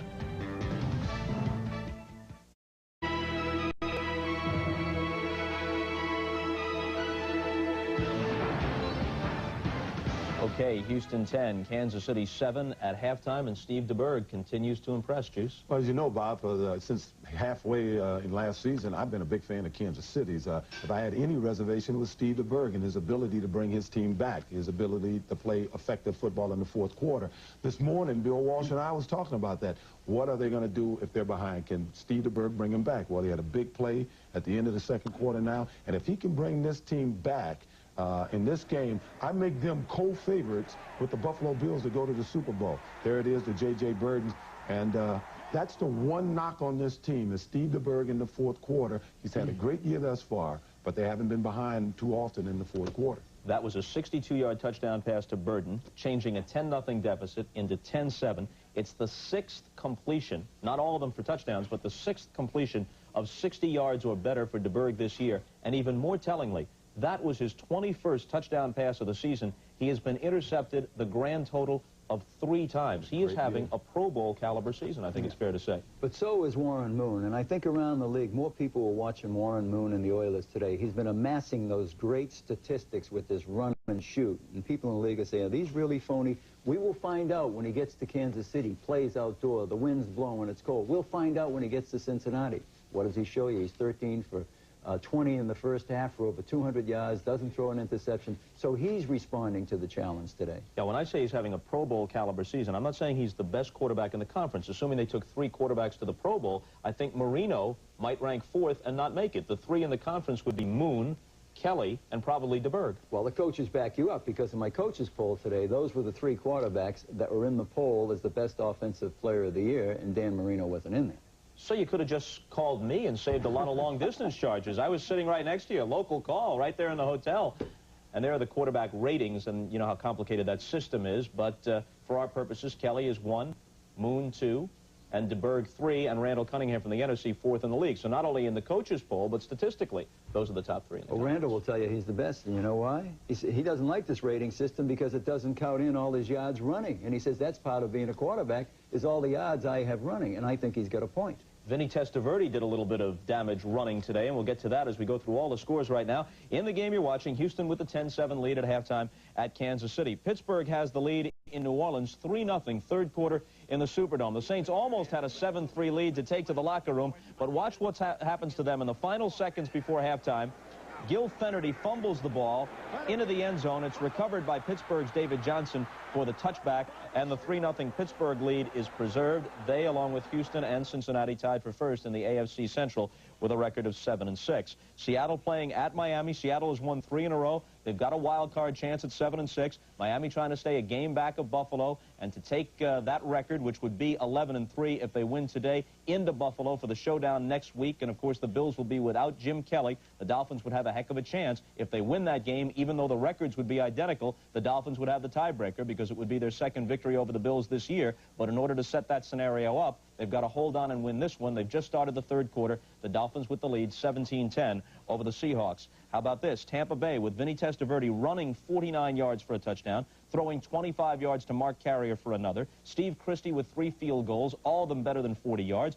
23-0 Tampa Bay at home at halftime over Minnesota. It's Richard Williamson's first game as the interim head coach of the Bucs. They had last week off following the firing of Ray Perkins. Phoenix is playing at Dallas. The Cowboys trying to win their 4th in a row to even their record at 7-7. Very much alive in the NFC wildcard chase. A 20-3 lead for the Cowpokes in the third quarter at home. Indianapolis and the Jets have kicked it off to start the third quarter, and Indianapolis had scored early in this period. They take the lead. It's not at halftime. It is early in the third quarter. The Colts have the lead, 17-14. Atlanta is playing at Cleveland, and Cleveland has the lead in this one. Halftime, 10-3. They're trying to snap their 8-game losing streak. Atlanta comes in with a 6-game losing streak of their own. And before we leave, let's show you a halftime scene from the Meadowlands. The Jets brought back 35 players who either had played in the Pro Bowl or before the merger had been named All-AFL. And one of them, of course, was Broadway Joe. And this is about as fast as Joe can run these days, hobbling out there, but the big characteristic smile as he's greeted by a standing ovation from the Jet fans who remember Super Bowl III and all the glory. We'll talk with Sam Weish, the Bengals coach, when we continue at halftime right after this. History of the New York Jets.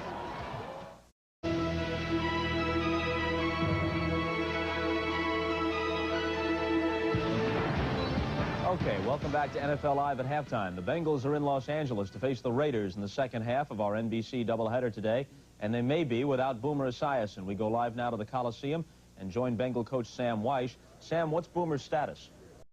Well, as we're talking right now, I really can't tell you whether he's going to be able to start or play during the course of the game. He's going to work out in the pregame warm-up. We'll see how he feels after he goes back inside. We'll actually watch him throw the ball during the early part of the the re-entry on the field during the national anthem part of the game. But it's a touch-and-go deal. He has not practiced all week. Eric Wilhelm and Todd Philcox split time 50-50 during the course of the practice week. Boomer was out here but did not move very well or very much yesterday on the day before the game practice.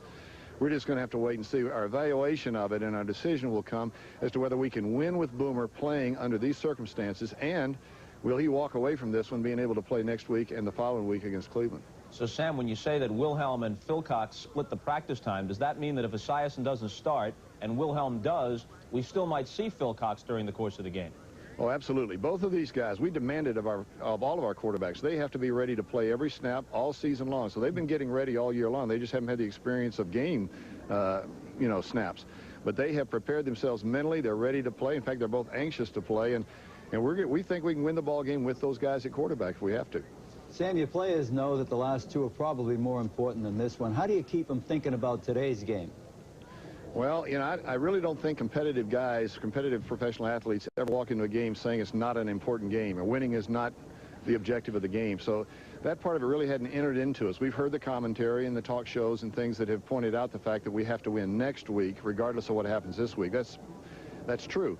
But this week's important to us because it's a game that we prepared for and we want to win it.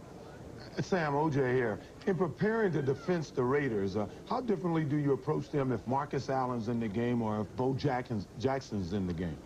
Well, you really can't approach them any differently. The one thing I think you have to do is you have to approach the running game in layers. You can't go in one flank because if they break through that flank, nobody's going to catch them from behind. Last year, it was Bo Jackson that broke the game open, and we lost the ball game by 20 points, and it was Bo's long runs. We can't let that happen, but as soon as you neglect Marcus Allen, he's going to beat you. So we got our hands full. Sam, thanks a lot for joining us. Good luck today against the Raiders. Thank you. Okay, and of course, the game that Sam was referring to next week is a home game for the Bengals against Houston in their division. The Bengals. Just before halftime, the Houston Oilers saw their 10-0 lead cut to 3 as the Chiefs hit the big play. Don Criqui with Bob Trumpy back at Arrowhead Stadium. Jack Pardee, the coach of the Oilers, says that big games usually turn on 2 or 3 big plays. We've had at least 2 or 3 of those. Yeah. The Houston Oilers started in grand fashion, too. In their opening drive of the game, they went right down the field against Kansas City. And Warren Moon, when Kansas City's choice is to cover the inside guys, he goes to the outside guy. And this is Warp Speed Jones out of Houston, his 5th touchdown catch of the year. And that put them up 7-0. That was a beautifully executed play. Later, they extended that lead to 10-0 on a field goal by Teddy Garcia. The Chiefs really had very little difficulty in moving the ball, at times running it, but they couldn't sustain it to get into the end zone or even to get to a field goal. And finally, they went up top and hit the big play. The first half stats were clearly in favor of the Houston Oilers. Warren Moon's passing was superior, 244 overall yards. But the big hit came on that 62-yarder by the Chiefs right near the end of the first half. DeBerg over the top to J.J. Bird. And Trump, how did that happen? It looked like a blown coverage. Yeah, well, what happened then is I think Houston got a little fancy. They tried to disguise coverage by keeping everybody up here. But these are the principles. Here's Burden, here's the corner, and here's Bubba McDowell. Now, his responsibility is deep third, but he's so far up to the line of scrimmage that he can't get back deep enough. And with Burden starts, all it is a track meet. He just runs right by Bubba McDowell. A major mistake. They're trying to get a little too tricky in the coverage, and Kansas City takes advantage of it.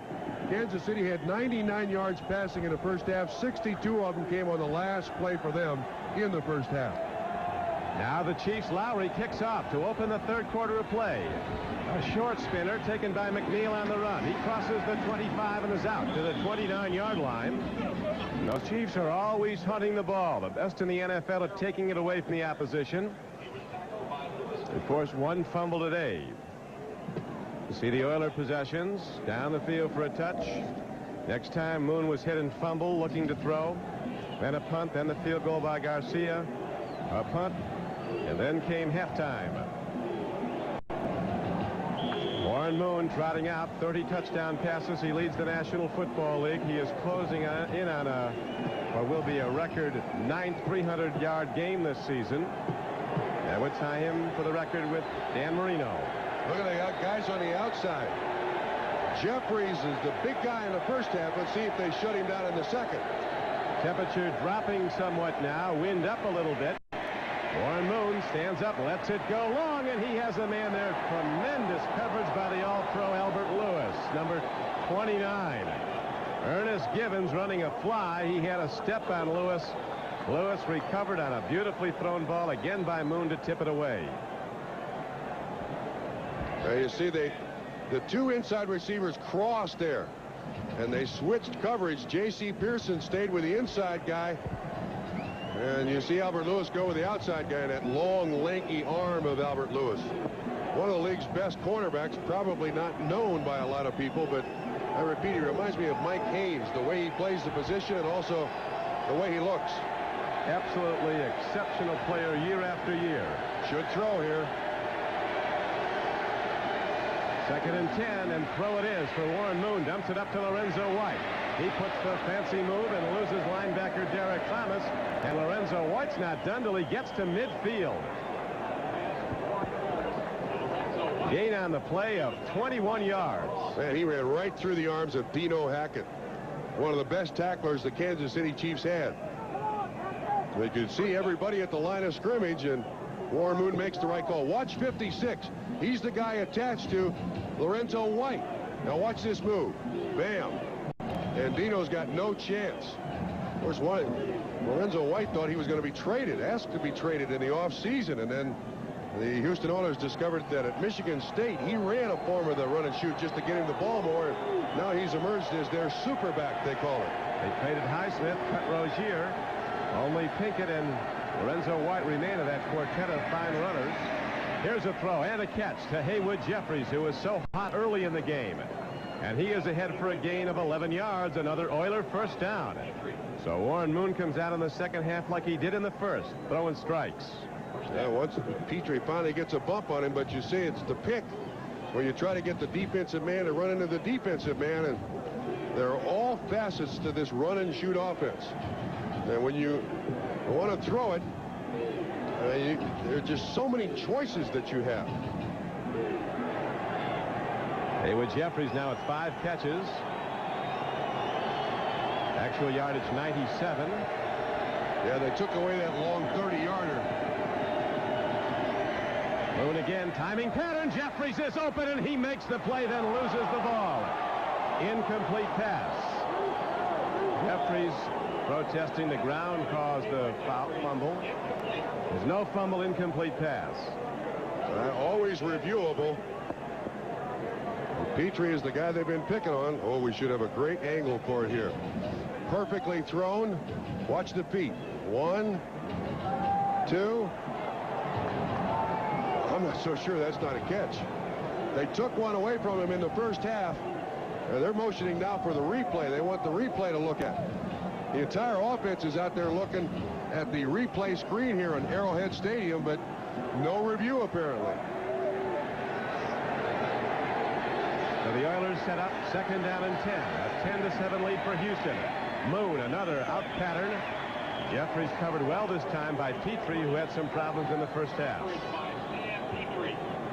Stan Petrie, a second-year corner from TCU.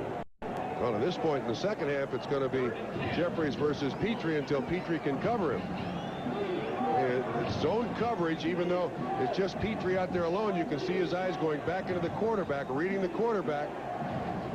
And he's one of the 4 corners that the Chiefs have started today, although today now they have 6 defensive backs. Watch for the run, Don, or the short screen to Lorenzo White. We'll check him out. That's White, who is aligned behind Warren Moon on 3rd down and 10.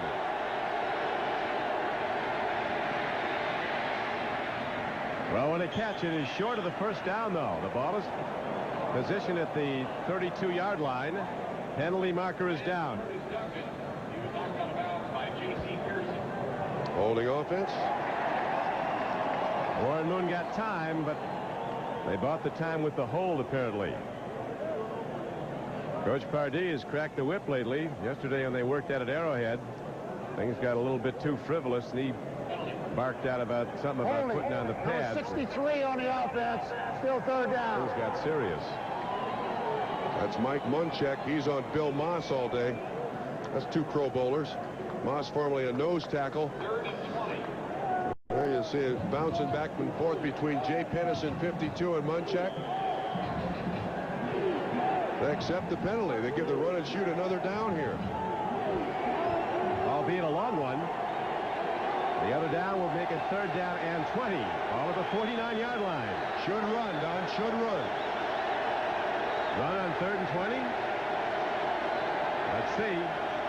Another marker down as Warren Moon looks deep and lets the ball go to Haywood Jeffries. He's got it inside the 20-yard line. Now what is critical is who the play call, the foul call goes against. Were the Chiefs offside or were they drawn off?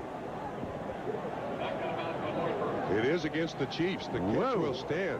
Houston gets the big play. Offside. Number 58 on the defense. Penalty is declined. 1st down. Thomas has been skirting Trump with offside. Yes, you can see him right at the bottom of the screen. The better to get 18 sacks. You've got to be close every time. Well, now Marty Schottenheimer is wondering, should we have made it 4th down? You know, you gave the run and shoot the extra down, and Jeffries is wide open for the completion.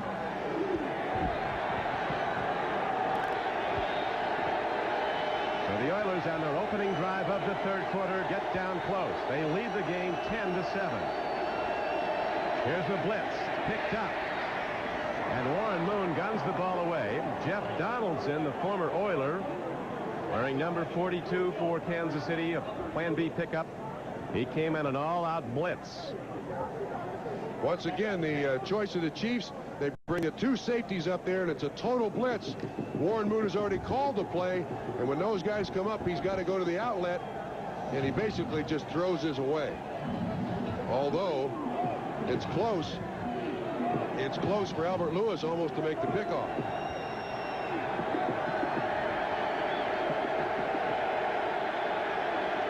Oilers, as you see it, had points every trip inside the 20. Moon against another blitz. Makes the throw, and it's separated from the receiver. Albert Lewis got there right on time and knocked the ball free. Curtis Duncan, running an in pattern, was the intended receiver. Game clock stopped with 12:04 to play in the 3rd quarter. It has been a terrific game with a long way to go. Pressure again by Kansas City. Good pressure. Saliamua, 97, gets by Pennison, the center, 52.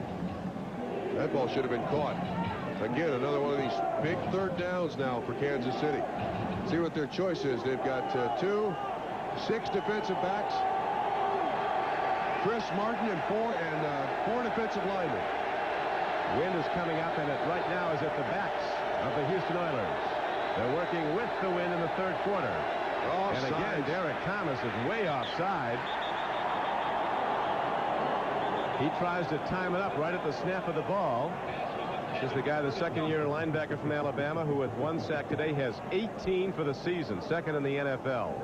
Tell you how good this kid is. He's played 28 games, got 27 sacks, and the penalty is going to go against the offense. Delay by the offense. It's still third down. See, the safeties again jumping up to the line of scrimmage made Warren Moon change the play a second time. And again, Kansas City gives them the extra play. Now, they don't have any choice. You have to take the delay of game penalty, but it's just another shot. See the safeties coming up, 34 Burris, 42 Donaldson already at the line of scrimmage.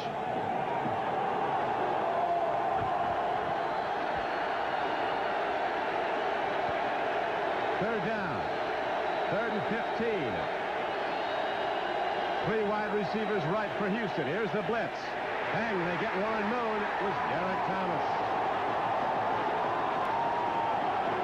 Long field goal try is next for the Oilers.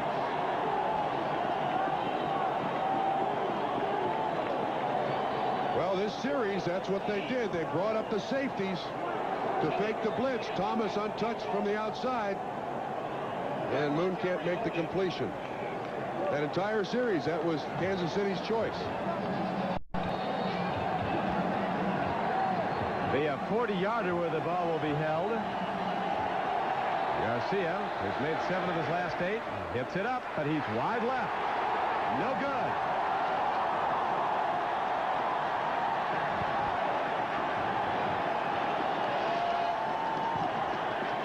So the Chiefs will get the ball for the first time in the third quarter when we come back. Seems to me a new car warranty should cover the entire car for many miles. Now take Ford Taurus. Its basic warranty ends at just 12,000 miles. But the basic warranty on the new Cutlass Supreme goes a bit farther. Like from New York to L.A., back to New York to L.A., to New York to L.A., New York to L.A., New York to L.A., to New York to L.A., to New York, plus a trip to Anchorage, Alaska. Cutlass Supreme with its bumper-to-bumper plus warranty. Here's one car that does it all and does it right. Hey, Dad. This is the new generation of old. Over a lifetime, the average American will be involved in 5 automobile accidents. But accidents don't necessarily mean injuries. A TRW airbag can help protect you in a head-on collision. Used with a seatbelt, an airbag gives you a better chance of walking away. TRW. Reggie, Lewis, roller coaster jam. Lewis, around the world jam.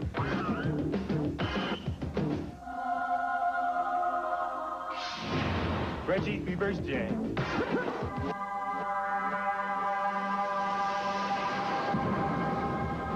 That's reverse jam. That's Reggie, Lewis. NBC Sports coverage of the National Football League is brought to you by Oldsmobile. Stop by your Oldsmobile dealer and see what's new from the new generation of Olds. By Canon, photographic consultant to the National Football League. By TWA, the only airline that lets you fly business class for the price of coach. And by Reebok, it's time to play.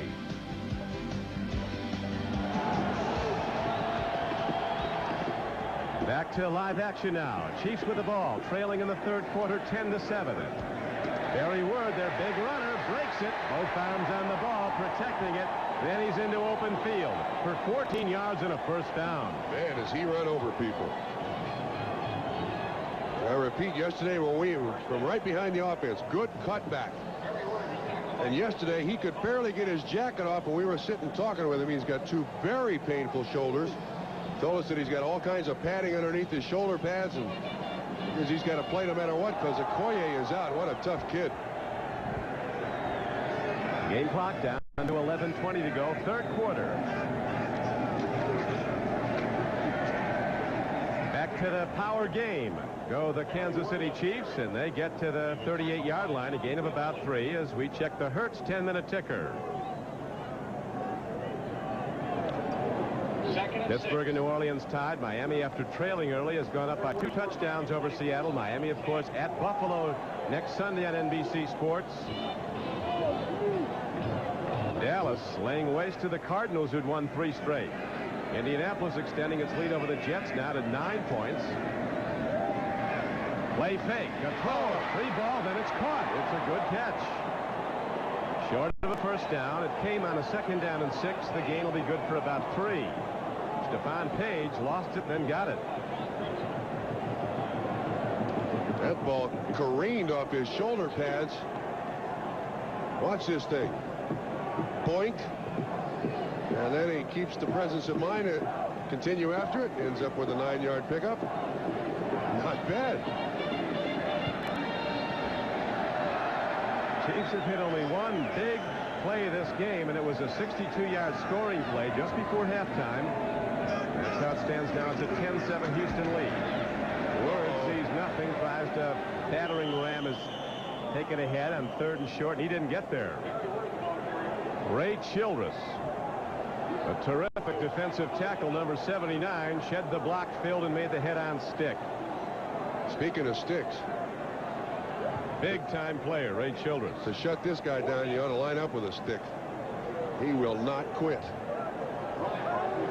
He had dinner before he met us last night, then he had a snack with us, and then he was going for a snack with the team later. Yeah, well, listen, you made it 6'6", 280. You got to keep it stoked. Fourth down on a yard. Barker is back now for Kansas City. Hits a good punt, a very high spiral. The Ice Cube's going to let it hop and hope it goes in. It does not. Takes a Chiefs roll, and they'll down it inside the 10-yard line of Houston. So special teams play rises. Back in a moment. Dean Witter believed in priorities. Know why your clients are saving. Know why they're investing. Okay, come on, folks. At some point, it's college. Later on, retirement. But Dean Witter knows that often the highest priorities are all the things that happen in between. Is there anything else you want? Just the first dance. There are many ways to measure success. We measure success one investor at a time. Whether I'm racing 200 miles an hour or driving 55, I don't accept compromises. You shouldn't either.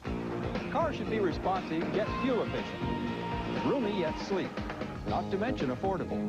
Well, surprisingly, one car does all that and more. The new Cutlass Supreme. So take a look at any new Cutlass Supreme and see for yourself. Here's one car that does it all and does it right. New generation Apollo.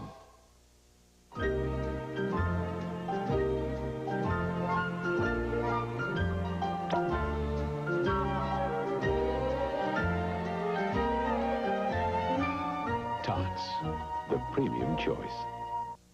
Here's a question. How can you save 12% of your gasoline bill every year? Have a regular tune-up. Let's put our energy into saving it. It's a month of Super Showdowns on NBC. With back-to-back Saturdays of great NFL action. The LA Raiders battle the Minnesota Vikings. The KC Chiefs collide with the Chicago Bears. Plus a special NBA Christmas Day presentation as the Pistons battle the Bulls. For the best excitement this holiday season, NBC is the place to be.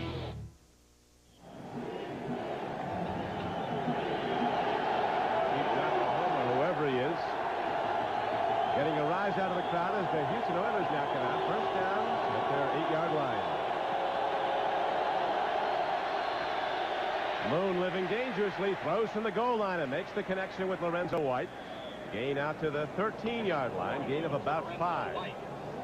Next Saturday, a special edition of NFL Live at 3 o'clock Eastern Time. Actually, 3:30 Eastern Time with NFL Live, and then it's followed by Bo Jackson and the Raiders taking on Herschel Walker and the Vikings. 3:30. On Sunday, that showdown in the AFC East, the Miami Dolphins travel to Orchard Park, New York to take the Buffalo Bills. Miami currently in command of Seattle after Buffalo won yesterday to go 12-2. But it looks at this point like the Dolphins will go in still 1 game behind.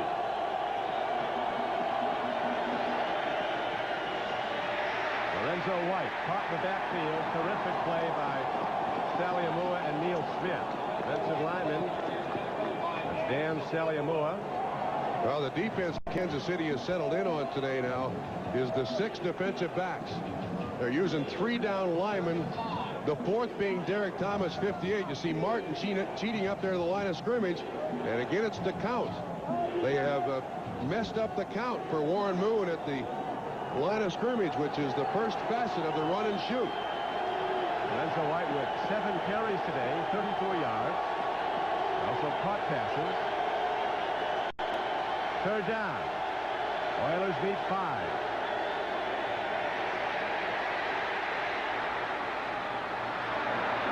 Running in the open field is Jeffries. The race is on, and he's going to win it. Jeffries inside the 20. There's a marker down, but it might be against Kansas City.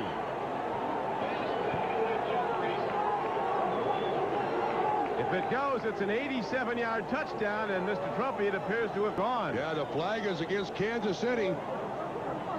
Petrie again outside coverage. Jeffries has been the big guy all day. Let's hear the call here. Holding. Number 45 on the defense. Penalty is declined. Touchdown. Well, you see the great job by Jeffries. He's the biggest of all the Houston receivers. And when Petrie goes to get the bump on him, Jeffries just runs away. 87 yards on the completion. And that time the 6 defensive backs got him burnt. There was no help for Petrie on the outside. Jeffries now, Moon 18 of 31 for 370 yards. Extra point hit up and good by Garcia. And so the Houston Oilers hit the first big play of the second half, and they take command again at 17-7. Seems to me a new car warranty should cover the entire car for many miles. Now take Ford Taurus. Its basic warranty ends at just 12,000 miles. But the basic warranty on the new Cutlass Supreme goes a bit farther. Like from New York to L.A., back to New York to L.A., to New York to L.A., to New York to L.A., New York to L.A., to New York to L.A., to New York, plus a trip to Anchorage, Alaska. Cutlass Supreme with its bumper-to-bumper plus warranty. Here's one car that does it all and does it right. Hey, Dad. This is the new generation of old.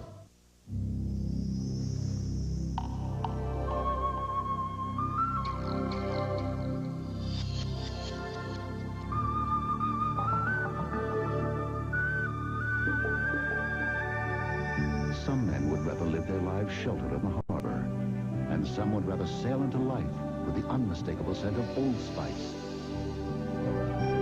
Clean, true, and classic. Old Spice, one of the legends of the sea. These NFL coaches lost 249 pounds. I lost 35 pounds in 5 months with Ultra Slim Fast. I lost 33 pounds and never felt better. I can't believe I did it. The Ultra Slim Fast plan is easy. A shake for breakfast, another for lunch, and then a sensible dinner. I'm down 38 pounds. I lost the most, and I feel great. We're big guys with big appetites. We lost weight. If we can do it, you can do it. Ultra Slim Fast. Give us a week. We'll take off the weight. Isaiah Thomas. Michael Jordan. The world champion Detroit Pistons take on the Chicago Bulls. It's a special Christmas Day presentation of the NBA on NBC. Stuff Daddy needs stocking. Haywood Jeffries putting up career record numbers. 7 catches, 216 yards, the last for 87 and a touchdown. There's the man in coverage who has had all he wants to see of Haywood Jeffries for one season. 29 years since the Oilers have had a 200-yard receiver in a game. Charlie Hennigan at 61 against Buffalo. Kickoff goes out of bounds. Let's watch the touchdown play again with Bob Trumpy. Yeah, Don, we just mentioned that Kansas City's choice was to come with these guys. This time, the safety comes up, but it's single coverage out here, and you watch the hand fighting between Petrie, 45, and Haywood Jeffries. as the safety moves up. It's single coverage, and Jeffries wins this battle. There's no help for Petrie whatsoever. 87 yards later,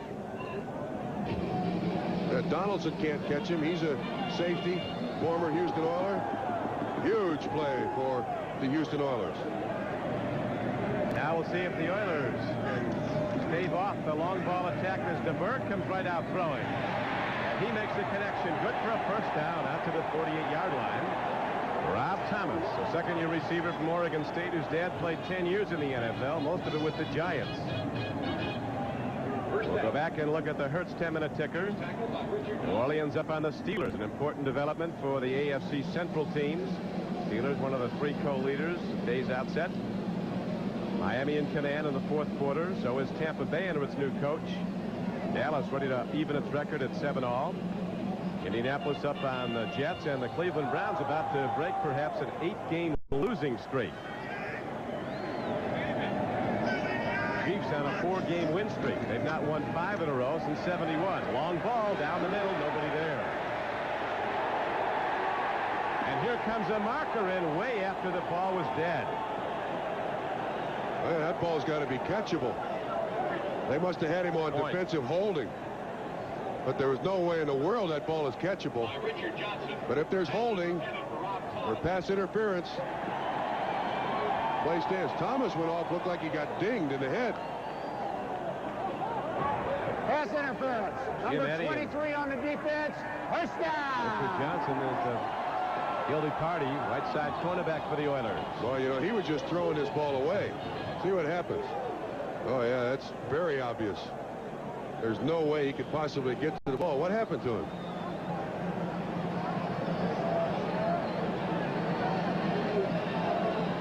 Not sure what happened to him. Be okay. Looked like he turned Nureyev there on a minute, going up on his toes. He'll be back. Got a cramp. He had a cramp, Don. So he goes out for a play, does Rob Thomas, and now it's first down and 10 for the Houston Oilers. Blitz.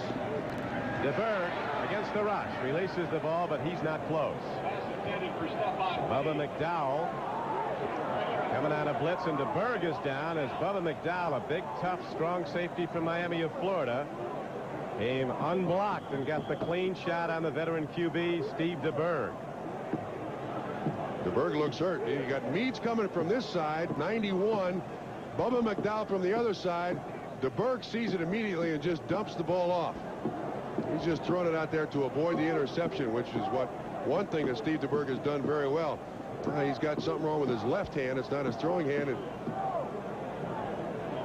see if we can see what happened. Jones 43 tries to pick up McDowell. Yeah. He lands on his left hand. And from the looks of what the trainers are doing, they're trying to inlocate a finger. It's exactly what they're doing. It's dislocated. They're trying to put it back in socket. That's great fun. You could sell a lot of tickets to that and nobody'd show up. You've been down that road. Oh, yes. That is no. I guarantee you that's what they're doing. Anybody that knows what inlocating a finger is has been down that road. Put it back where it belongs. That's what inlocating a finger is. I just tug on it usually. More complicated, more. No, tug on it is right, but would you like to have a finger going sideways and then have them tug on it, son?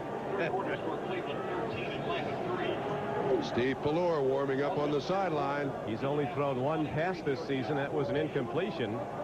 It is the left hand. That's right, Trump. That's not his throwing hand. But you also have to take a snap from center. Now they've got a split on it now.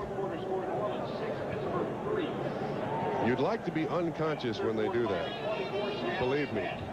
You don't have the choice, but all things considered, that's what you're thinking of.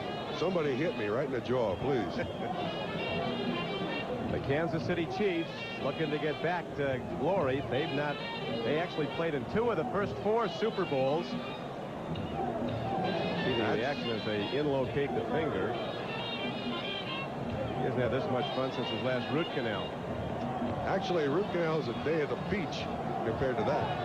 How about the Chiefs in years past? They were in 2 of the first 4 Super Bowls, then had no playoff team for 17 years. Believe it or not, they've not won a playoff game, the Chiefs, since they beat the Vikings 23-7 in Super Bowl IV 21 seasons ago.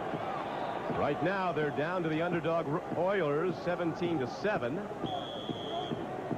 6 minutes and 21 seconds to play in the third quarter. It was 10-7 Houston at halftime. Pallure now in the game as they continue to attend to injured Steve DeBerg.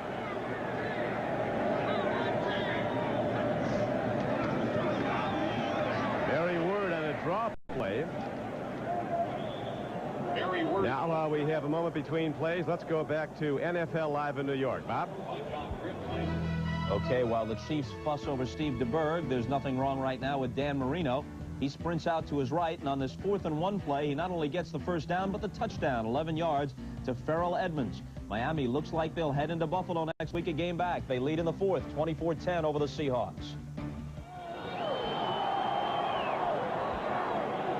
5:47 to go in the third quarter at Kansas City. DeBerg with 3rd down and 7 coming up. Throw.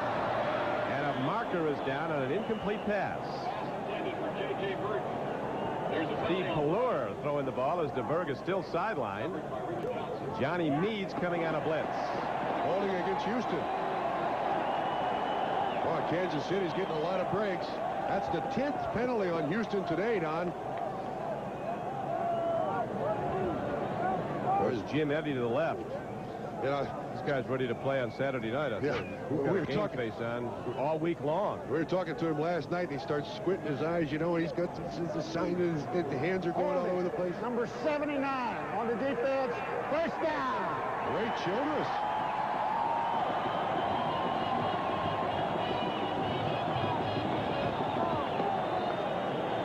Very odd that you have a defensive lineman called for holding, unless it's to the face mask or something along those lines. Childress is the guy who said, this is our biggest game. It'll tell us just how good we are. Getting very graphic now. Check out the DeBerg finger. Steve Pallure still in the game. He has 1st down and 10. Barry Word. Outstanding open field tackle by linebacker John Grimsley, number 59. Fuller, Childress, Ezra Johnson, and Sean Jones across the front 4 with Grimsley, Smith, and Meads the backers. Still attending to Steve DeBerg. Certainly doesn't look like he's going to be back in today. Oh, Don, I can't tell you what that feels like. He just couldn't take a snap at the way condition he's in right now. I don't think so. His throwing hand.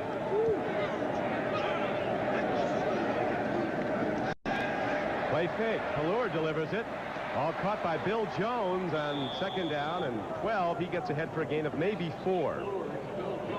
Inside the 25-yard line, Johnny Meads ran him down. They like Bill Jones, number 43. Big back, can run it, can block. A nice little bootleg here. Half roll by Pallure. That Meads is right there, staying true to his defensive. Whoa, he almost dropped that ball and almost got away from it, but Jones is able to hang on. He was at SMU and left during the death penalty. Was considered an excellent running back down there. Kind of got lost in the draft when he went to Southwest Texas State. Pallure, quarterback draw, takes it himself inside the 20. A 3rd down call is short of a 1st down. And now we see starting quarterback Steve DeBerg going off the field. Left hand injured when he was hit hard on a blitz. Lowry in for the field goal. Yeah, you can see him holding his hand there. Dick Lowry in field goal formation.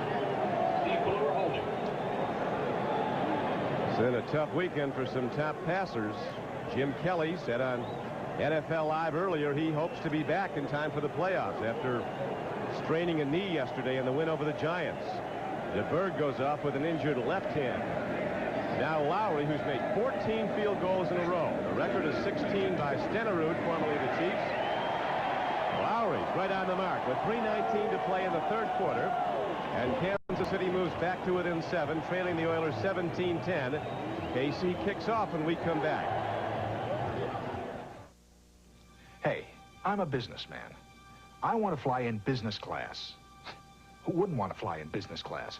So why does it seem like there's never a business class flight when I want one?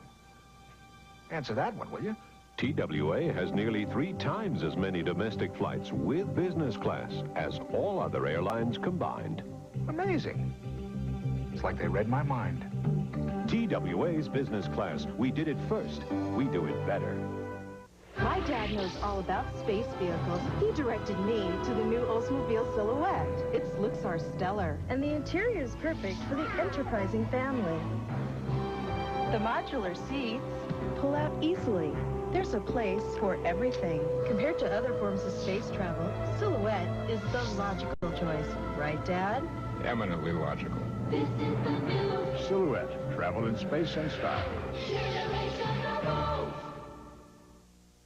What do I know about the holidays? Lights, Lights, camera, action. Ever-ready Energizer batteries are only 99 cents after rebate, and the Sharp full-function solar calculator is only $5.88. Ace is a holiday place for me. Let me tell you. Only one antiperspirant in the world helps keep you so dry with the cool, clean scent of Old Spice. Only one deodorant in the world has so many odor-fighting ingredients with the cool, clean scent of Old Spice. There's only one Old Spice. Go back to where it all started. Back just for the fun of it. Back to the future. This is nuts. Back to the Future, tonight at 8, 7 Central on NBC. Here is the injury to Steve DeBerg. You see Jones missed the block. Now watch his left hand go up. And Bubba McDowell's face mask makes contact with his hand. I believe that's when the injury takes place. He's off and being x-rayed, and they're trying to put it back in place. Excruciating pain, and I'm not sure that they've got it back in place yet, Don.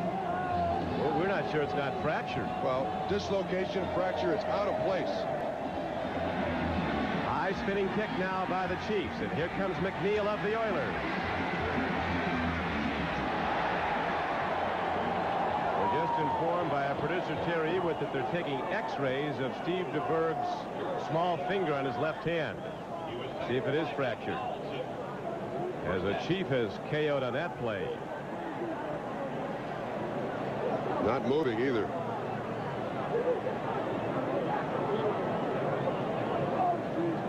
The Kansas City Chief players are doing a very smart thing there, Don. They are not moving him. Can't pick up the number yet. A lot of times you see kids run out there and grab the chin strap, roll the guy over. Todd McNair, number 48. Coming down on kickoff coverage. 37 from Houston gets him. Took a double hit. Victor Jones nails him. McNair has been a standout for the Chiefs, both on special teams and out of the backfield as a receiver. Not good. He's moving his feet. And his arms. We're getting a little consciousness here. He just got knocked out. He took a double whammy there. As Coach Schottenheimer, who himself was a standout special teamer with the Buffalo Bills in his playing days, goes back to the sideline. 3 minutes and 10 seconds to play in the third quarter. Steelers and Saints now tied up. All field goal games so far in the fourth quarter. Miami continues to lead Seattle. Tampa Bay still up on the Vikings, now by 13. Dallas Cowboys routing the Phoenix Cardinals. Colts up in front of the Jets 26-14 in the fourth quarter, and Cleveland looking to break that 8-game win streak with a 10-point fourth quarter lead over the Falcons. You mean losing streak? Losing streak, indeed. Falcons have football to 3-11. It is a doubleheader day on NBC Sports. Most of you will see the Bengals go against the Raiders at the Los Angeles Coliseum. Some will see the Chargers and the Broncos hook up at Denver. Check your local listings. Here at Arrowhead Stadium in Kansas City, Todd McNair of the Chiefs is still down. Apparently just knocked out. The Houston Oilers, a 10-7 halftime leader, leading now in the third quarter, 17-10.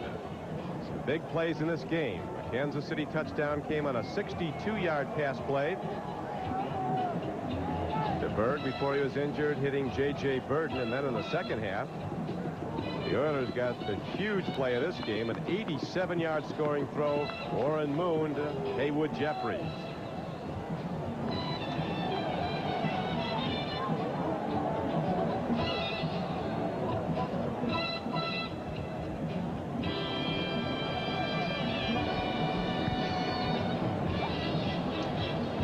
Todd McNair still unconscious, Bob Trumpy. How do you assess the situation? Well, they rolled him over. So it looks like he's a little better. You can see the Kansas City Chiefs, I think, realizing how successful they've been with Steve DeBerg at quarterback. There's Mike Bell. And now facing some very important games without the services, it appears, here at the outset without Steve DeBerg. Having his little finger on his left-hand X-ray. Boy, he must have really took a heck of a hit. He got dinged twice coming down on kickoff coverage, so ovation for Todd McNair, who's up and going off.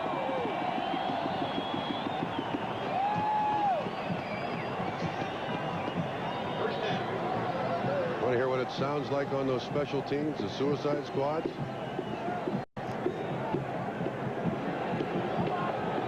Listen to this.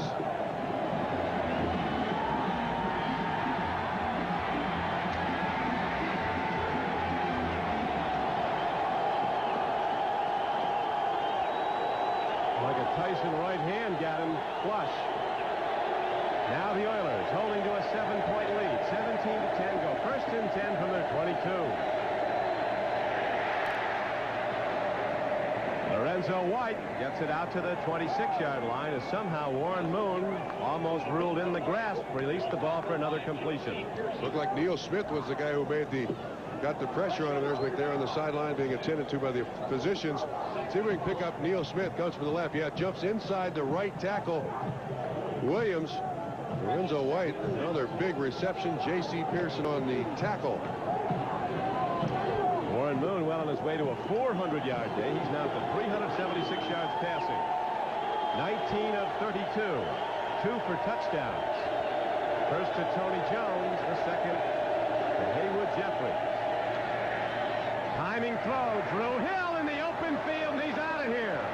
Drew Hill on the run. Ross goes for him and makes the play.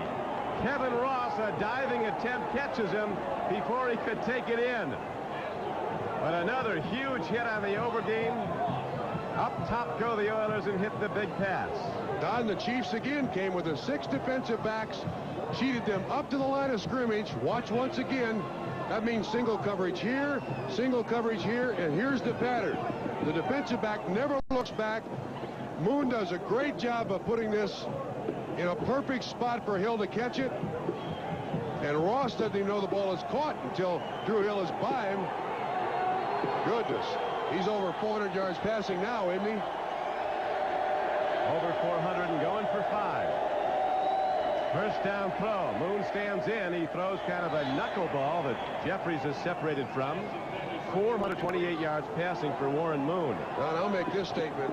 If this defensive backfield at Kansas City, which I consider the best in the league, can't stop the run and shoot when it's functioning, there is no defensive backfield in the league that can stop the run and shoot. And this is the leading sack team in the NFL. They get pressure up front, and they have Pro Bowl corners.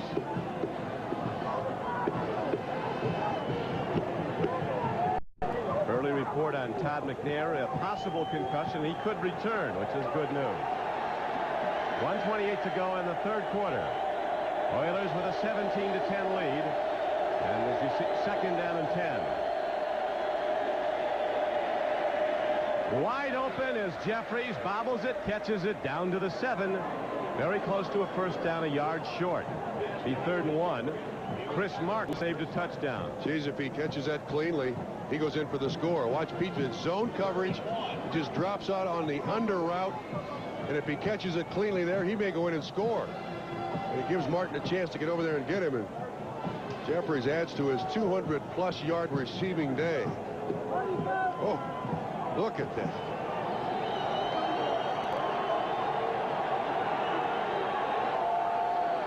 Third down. Need just over a yard. Renzo White trying to get it, and he will not. It's Martin, number 57, caught him and threw him back. Here comes Garcia in the field goal unit. This is a great job by the Kansas City defense. Martin comes from a long way away. One of those weird kickers. Looks like he's got snuff in one leg and shoe in his sock there. Yeah. There's Martin coming from the inside, backside of the play. Dino Hackett, 56, helps. That's one of the most unusual. We've seen barefooters. We've rarely seen one. No sock on one foot and snuff in the other. As the clock runs out in the third quarter, with the Houston Oilers leading 17-10 and looking to extend that lead. We'll be right back after these messages from your local station. Tuesday, an anchorman covers his own death. I know it's only a matter of time. From AIDS, the controversial, critically acclaimed episode. Life Stories on NBC, Tuesday. What makes your Mercedes-Benz dealer like no other in the world? For one thing, only a Mercedes dealer can offer you a special leasing program that can put the Mercedes-Benz you want well within your reach. Right now, for a limited time only, you can lease one of the world's finest automobiles at newly attractive monthly payments. To see just how attractive, visit your Mercedes-Benz dealer today. Because it is, after all, your money.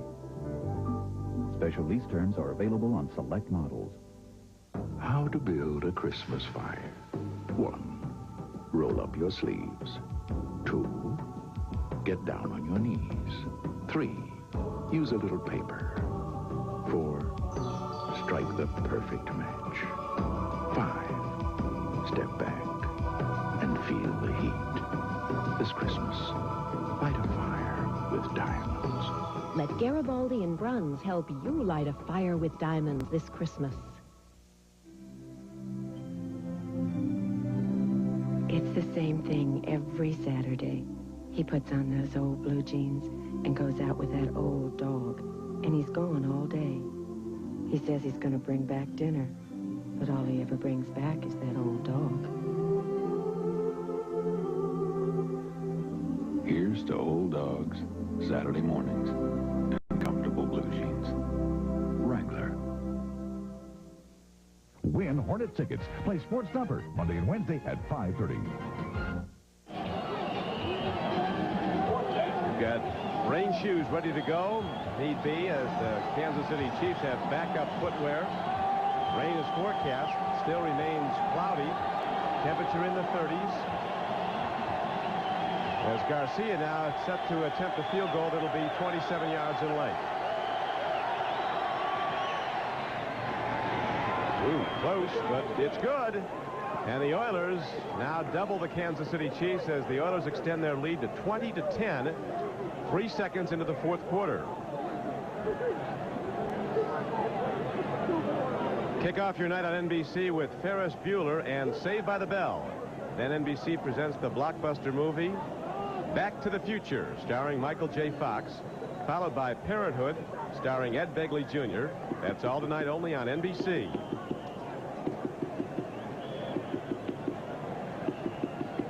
The Houston Oilers started the day tied with the Steelers and with the Bengals for the AFC Central lead. As you see right now, the Steelers locked up at the Superdome in New Orleans with the Saints 6-all in the fourth quarter.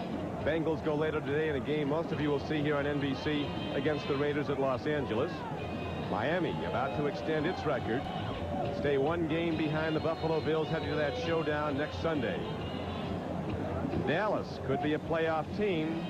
Cowboys are rolling right now, going for their 4th consecutive win. Blowing out Phoenix. Colts about to send the Jets down to yet another defeat. Coach Jack Pardee says he went to the run and shoot. And he was with the Houston Gamblers of the U.S. Football League because you come to the realization players are too good in this league to drive the ball down the field just running it. All-out offense, and now a fumbled kickoff return. Darting around is little Fred Jones, and he is out just to the 5-yard line. Don, he made a mistake there. That's a muff. He could have stayed in the end zone and got it at the 20. As it is, they're down inside the 10-yard line, about the 5-yard line. Once that ball goes through his hands, the impetus of the football carries it in the end zone. He could have stayed there and come out to the 20. This is not a fumble. This is a muff. And when it rolls it, stay there. They get it at the 20. That's a young man making a mistake. That's a tough. DeBerg is coming back on the field here, Don. Allure is still in the game, quarterbacking. DeBerg is back out on the field. There he is. Looks like he's ready to go. 1st and 10 for the Chiefs. Quick out. Alfredo Roberts can't handle it. 2nd down and 10 from deep in their own end. Down by 10 in the 4th quarter. The favored Chiefs are 95 yards from the Oilers' end zone. There's Steve DeBerg on the sideline. The first thing he's got to do is see if he can take a snap. And there's Mike Webster going to sit down and see if DeBerg can stand the pain. Yeah, look at it. Whoa. That ain't going to work. Look how taped up his hand is. From the shotgun, I don't think he can come back.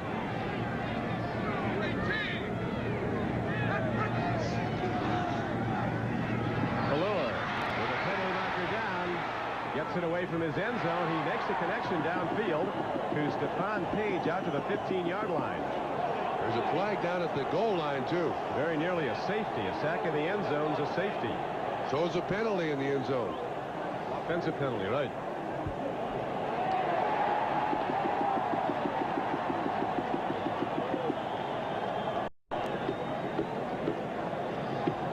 Stephon Page is grabbing at his face mask and pointing at the Oilers.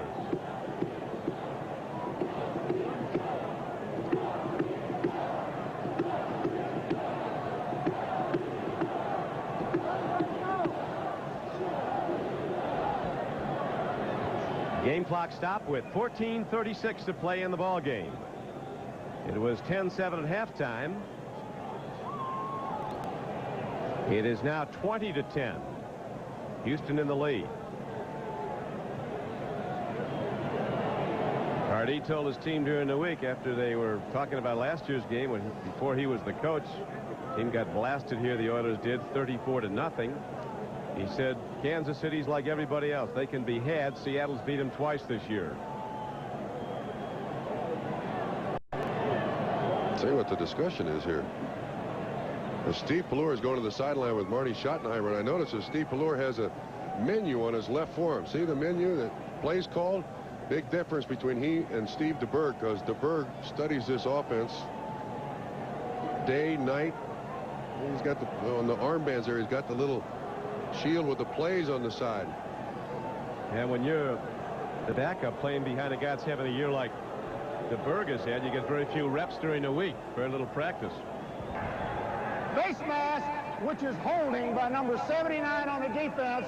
5 yards, first down. Holding call on Ray Childress for grabbing a face mask. Defensive penalty resulting in an offensive first down. The ball's out to the 11-yard line. You know, that's the second time they've called him for that. He got a defensive holding call earlier. I'd like him on my team. He can hold anytime he wants. I'm not going to tell him to stop. There's the menu on Steve Pellure's left wrist. Second player pick in the entire draft. Here that Will Smith came out, the #1 pick of Buffalo and in the league. Back to the power run, trying to get some room to operate. They go to Barry Ward, and McDowell, the strong safety for the Oilers, came up and made the stop. You know, we mentioned earlier, you see Bubba McDowell there, we mentioned earlier that Al Smith went off with a dislocated thumb. He's back in the ball game. There's DeBerg on the sideline with something wrong with his pinky finger on his left hand, either dislocated or fractured. Smith is playing. He's got his thumb taped up. Tough guy. He doesn't have to throw it, though. Berg tried to take snaps, was obviously in a lot of pain when he came back out, and Pellure's staying in the game. Pellure's snap count was not the same one that his center Grunard had. False start. Number 11 of the offense. Half the distance, still second down. A 5-yard penalty. Well, it looks like it's beginning to rain a little bit. You see Pellure's helmet there's got a little shine on it, but he called it on one, or he thought it was on one, and he told everybody else too. The idea is with that count is don't trick your own guys. You never want to do that. Fuller has a lot of ability out of the University of Washington, the same school that Warren Moon played for. He's now in his 7th year, most of it with the Cowboys. Big, 6'4", 214. All down to come in for injured Steve DeBerg. Injury to DeBerg's left hand. Here's a nicely thrown ball, caught beautifully by Rob Thomas out at the 20-yard line. Second down throw. 2nd and 12, good for an 11-yard gain. He does a great job here down at the end of the reception. Richard Johnson is the man in coverage, and watch him deaden his legs to keep his feet in bounds. Knows he's close to the sideline, tiptoes out there. Nice little square out for about 9 yards. Good acceleration. Johnson gives him a little room. Watch those legs. Would it? Just deaden them. Takes a lot of practice to learn how to do that. Thomas was a 6th-round draft choice out of Oregon State. Now the Chiefs take a look at the Oiler defense, and Fuller wants a timeout. A most important call, 3rd and 1. I think they got 12 guys on the field, Don.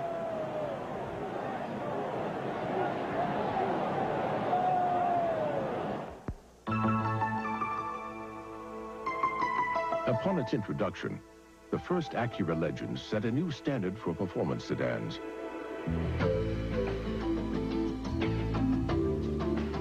But as impressive as that may have been, it was merely a reflection of things to come. Introducing the new Legend from Acura.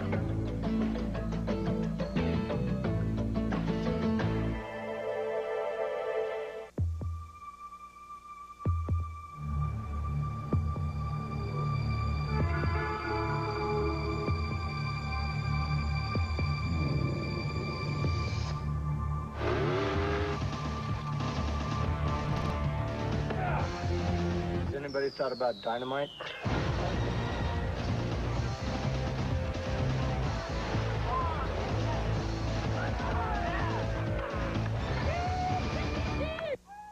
In 1859, Isaac Cook created a Great American champagne to launch the Great American Clipper ships.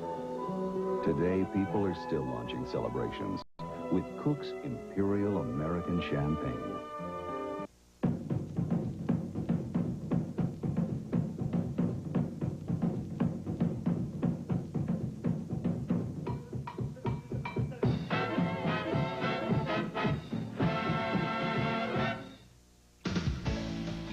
NBC Sports coverage of the National Football League is brought to you by Acura Automobiles. Experience precision-crafted performance. By Scope, the best thing first thing in the morning. By Radio Shack, America's technology store. Nobody compares for Christmas shopping. And by Coors Light, the one that won't slow you down. The Silver Bullet is the right beer now. Back at Arrowhead Stadium with Bob Trumpy, this is Don Crickey. As the Kansas City Chiefs, co-leaders of the AFC West, at the outset of the day with the LA Raiders, up against it now, trailing Houston 20-10 with 12 minutes and 47 seconds left to go. Harry Ward breaks into open field at 240 pounds on a 3rd and 1. He's ahead for a big gain, over 15 yards and a first down. But Trump, do we have a penalty mark? We have a player down. We've got an injury. Bubba McDowell is down. The man who's hit knocked Steve DeBerg out of the game. Clean hit all the way. Incidentally, Kansas City had to take a timeout on the previous play because of 12 men on the field. There's Jonathan Hayes also limping to the sideline. Jeez, the chief medical staff being really extended today with McNair being unconscious and DeBerg's finger problem. And here's Bubba McDowell. He was right at the point of attack. The injury to Steve DeBerg was on an all-out blitz. He was hit with a helmet on his left hand. They x-rayed the small finger on his left hand. He's a right-hand passer, as you know. He came back out. You see how heavily taped it is. It's DeBerg over on the far sideline, but it doesn't appear, Trump, he's ready to go. No, I don't think he can take a snap. That's badly fractured. He's not going to be ready to go for a while.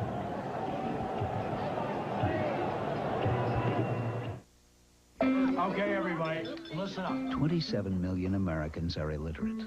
Albert Davis was one of them. My dear family, for all these years, I have wanted to write about what you mean to me, but I could not write. Look for this Coors Light display. Learn how you can help. Teach someone to read. Today, I can read.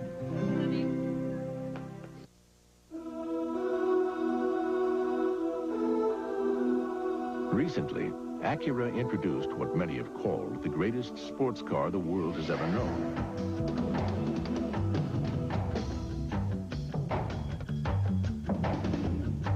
Our latest idea is somewhat bigger. The new Acura Legend.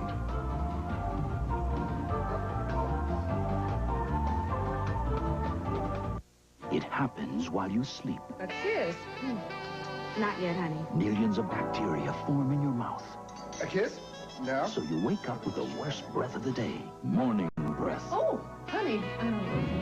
Fight morning breath with Scope. Antiseptic Scope has 2 powerful ingredients that kill 90% of the bacteria that cause morning breath.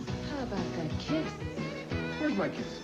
Kiss me, you big lug. Scope. Original mint or peppermint. The best thing, first thing in the morning. The Bengals. The Raiders. Boomer and Bull. Next. McDowell up and being helped off the field. It's his right knee, and he was right at the point of attack. Just on the right edge of the screen. Watch John Alt, the left tackle, pull out, and he rolls right at McDowell's left leg, and it looks like it just spun there a little bit, so he's out. Looked like a mesh unit out there. Hey, it's been tough, but body count rises. Bubba McDowell, one of the best, a second-year strong safety out. Pallure, pump fake in, he unloads deep, he has a man, but it's picked off by Richard Johnson. Beautifully done by Johnson, his 6th interception of the season. Pallure going deep for J.J. Burden, the man who was on the receiving end of that 62-yard scoring throw at the close of the first half. First interception thrown by a Chiefs quarterback in 8 games. Burden is like the 3rd receiver here, and this ball is underthrown. Johnson able to catch it. You see Burden wait for it. He makes a nice catch. Turnover Houston. Run and shoot back in business. Moon 21 of 35, 440 yards on the afternoon. And Richard Johnson, the interception. Oilers control their destiny. They're at Cincinnati next Sunday. Then they close out the regular season at home against Pittsburgh. Oilers can win their first AFC Central championship ever outright. Never won one outright division title. Here's a throw and a catch. Lorenzo White looking to stay in bounds. He's ahead for a first down. He's out to the 38-yard line. Now we're informed that Steve DeBerg has a dislocated small finger on his left hand. He has a splint on it, and he's questionable. Highly questionable. Actually, oh, look at that. Look, Jeffries comes in. See, they did a good job on Gibbons and Hill. And Jeffries beats the Kansas City defense. White with the 6 catches underneath. They took Gibbons pretty much out of the game at the expense of singling up coverage on Haywood Jeffries, and he's had a career day as Warren Moon looks for more. Fires downfield. He overthrows Drew Hill. Pass intended for Drew Hill. Now it's starting to rain in Kansas City with 11:23 left to play in the game. Look at that balance that the run and shoot has produced offensively today for Houston. Now we got somebody else down on the field. Is that 31? Looks like Kevin Ross. If it is 31. Top cornerback Kevin Ross dinged on that last play, so he's down. We'll check the scoreboard while Kevin is attended to. 11:23 to go in the game, and the Houston Oilers up in front of Kansas City 20-10. The Pittsburgh Steelers were behind. They rally and win it on a 3rd Gary Anderson field goal, beating New Orleans. So at day's end, there'll be at least a 2-way tie for the lead in the AFC Central. If the Oilers hold on and win here, Miami up on Seattle, still time left, and the Seahawks have scored to come within 7. Dallas in command, as are the Indianapolis Colts. Cleveland looking to end that 8-game losing streak, up by 10 over Atlanta. The second game on most of these NBC stations, the Bengals and the Raiders at the LA Coliseum. You see that thing written on Kevin Ross's arm? There's DeBerg throwing the ball over there on the sideline. Kevin Ross had a little thing on his arm, said cover and hit. A reminder to himself. Pretty much simplifies what he's got to do at the corner, huh? Does them both well. Now it's second down. Rain is falling, and the Oilers need 10. Boom! Goes Neil Smith, number 90. Unblocked. Third sack of Warren Moon today.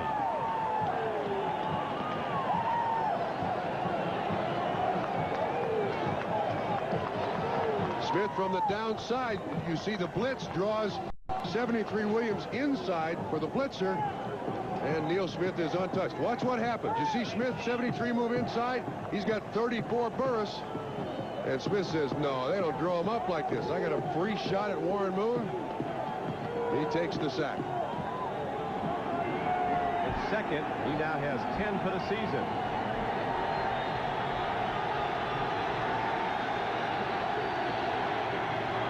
They're down 18 as Warren Moon faces another blitz. Gets it downfield, and Jeffries makes the play.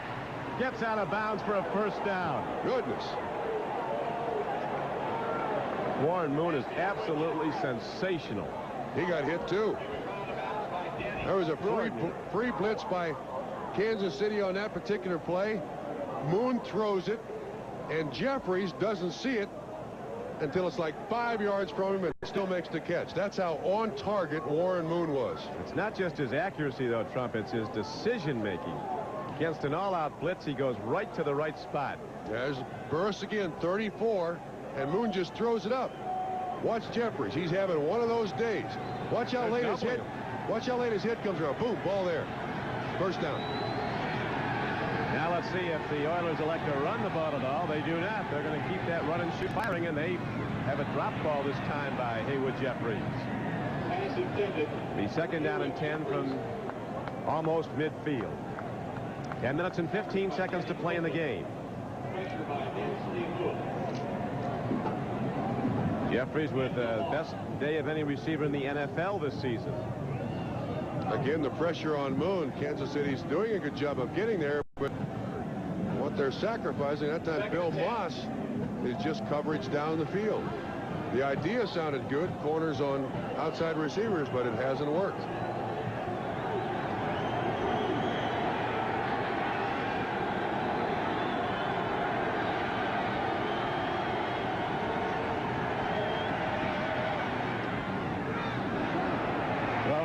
Down to the 45-yard line. A hyperextended knee is the diagnosis of Bubba McDowell's injury. Gerald McNeil making the play at the 45-yard line. On a 2nd and 10 play, he got about 5. That's another one of these games where whoever Houston puts in as a wide receiver gets the ball. You know, week in and week out, and the run and shoot will have 8 receivers with receptions. They just spread it all over the place, and your defensive coordinator looks at the film and says, man, we can't cover them all. That's the thing. All these Oilers run sharp, precise patterns because they know if they're open. Moon sending it to them. They're saying that ball was not caught.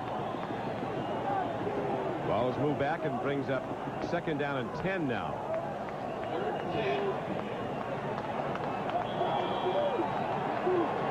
Well, I don't know. Hard to see, but they're saying it's an incomplete pass. Well, it does kind of get loose on him there when he gets to the ground, but his knees look like they were down, and the ground can't cause the fumble. Another review. They got a replay review upstairs. As the playing conditions now are worsening, the temperatures dropped into the low 30s, and a light rain is falling. It's hard to tell there on that reception. The other angle we had showed it. This shows it very well. His knees are down, and then it looks like it slips away. Tough call, tough call. I'm not sure which way that one would go. They ruled it incomplete on the field. Chances are it'll stand that way. Following a review by the replay, the play stands. 3rd down.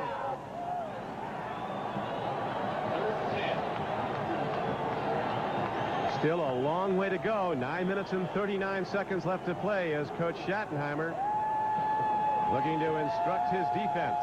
Warren Moon ready to break the huddle with a 3rd down and 10 play coming up from midfield. Still reviewing it, apparently.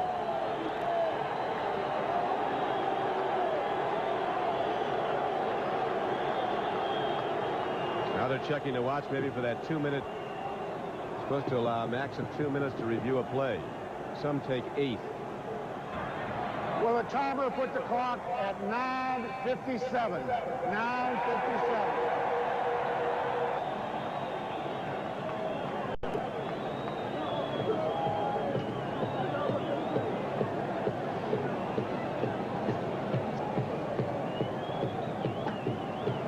Here is a final score in now from Joe Robbie Stadium. Miami Dolphins 24, Seattle 17. So the Dolphins extend their record to 11-3, heading into 12-2 Buffalo next Sunday. The winner of that's going to win the AFC East. Loser in excellent position to be a wild card team. In fact, the loser is a wild card team. They're both in the playoffs. Ready to go now. 3rd down and 10 for the Oilers. Burris ready to blitz. 34 at the top. All-out blitz. They pick it up. Moon delivers. Open man. Ernest Givens on the run. He's inside the 20, and he's down to the 16-yard line. Goodness. Moon has got to be over 500 yards throwing now. That's a 34-yard catch. They come with a blitz. So there's no help on the inside. And Givens is running the inside route, and there's just, because everybody's up at the line of scrimmage, there's no help on the inside, and you can see how easily he gets open. He breaks on top of the defensive back. Moon's got time, hits him again. Oh, they are, when this offense works, they are all over the place, and it looks like the field is slanted in their favor. The last 2 weeks, it's worked well over a lesser team, the Cleveland Browns, for 58 points. And today over a very good team for 20, with more possibly to come. Another throw and catch. McNeil is going to take it down inside the 5.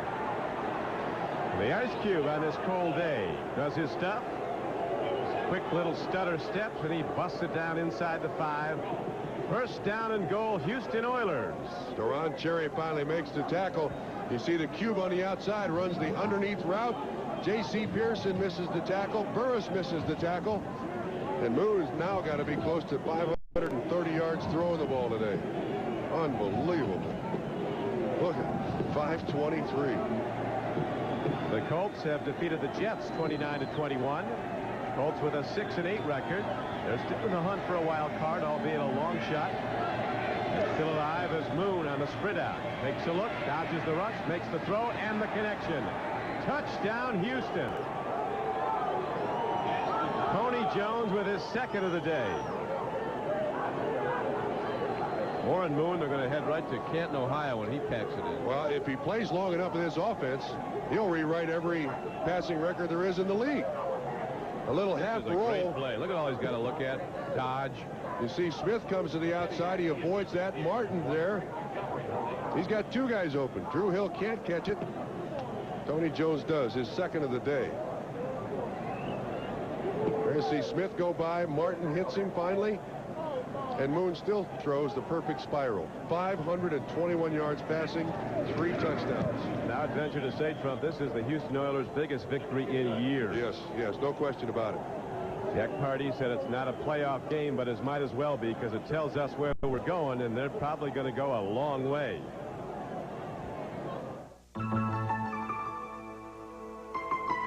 Upon its introduction, the first Acura Legends set a new standard for performance sedans.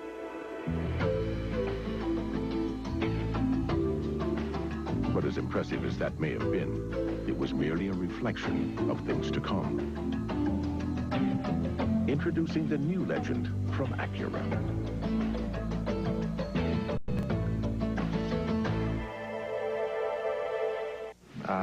I was afraid to go to the doctor. I didn't want to hear that I might have an ulcer, but I just couldn't ignore my stomach. And you can imagine how relieved I was when my doctor said Mylanta. He told me it wasn't an ulcer. It was indigestion. And indigestion like mine needed a strong medicine. Mylanta is strong medicine, strongly recommended. In fact, Mylanta is the antacid doctors recommend most. My doctor said Mylanta. When you're out street hiking, you better know how to read the terrain. Do your best to preserve the wildlife, because street hikers don't just walk, they hike. Fresh shoes, Joe. To make wrenching fast and easy, you can either do this or get this, the Skill Wrench Cordless Power Wrench. It's revolutionary. Tuesday, an anchorman covers his own death. I know it's only a matter of time. From AIDS, the controversial, critically acclaimed episode. Life Stories on NBC, Tuesday.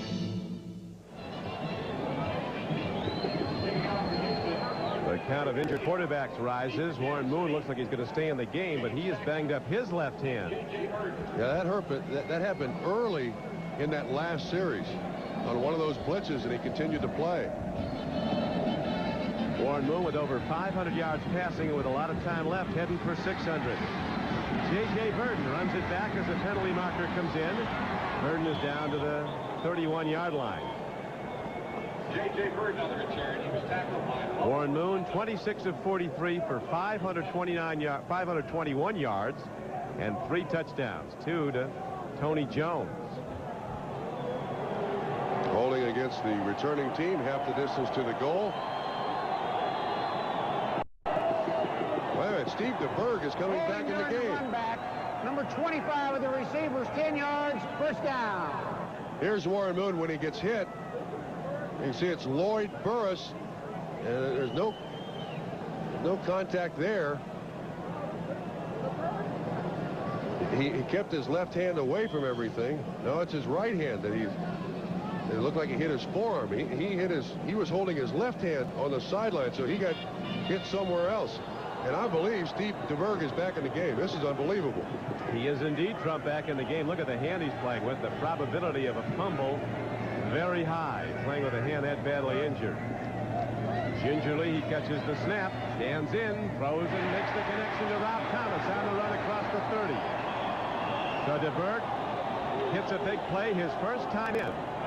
Now we have a moment back to NFL Live and Bob Costas. Bob? All right, when the Houston-Kansas City game is over, all you folks will be taken to the Coliseum in Los Angeles to watch the Bengals go against the Raiders, and Boomer Esiason is starting today for Cincinnati. That was a question almost until game time moments ago. They decided to go with Boomer. Thank you, Bob. Don Criqui with Bob Trumpy at Arrowhead Stadium, 7:43 to play. Kansas City trying to get back in it, down 27-10.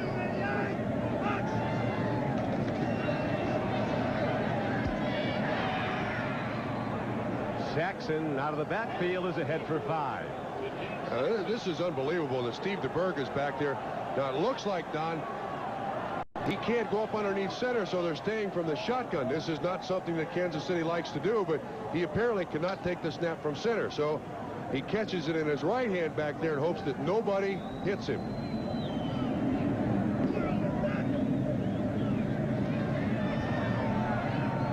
Beautiful throw downfield. J.J. Burden has the ball at the 37-yard line. So despite the bad hand and the inclement weather, Steve DeBerg playing his best football down the stretch run of this game when they have to have it. But it's a huge deficit to make up. Chiefs down 27-10. Terry Kennard finally makes the tackle. He's the safety. Chris Dishman was the man in the underneath coverage.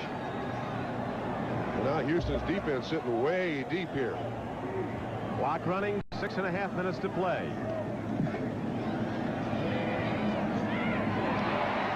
Another throw, another catch.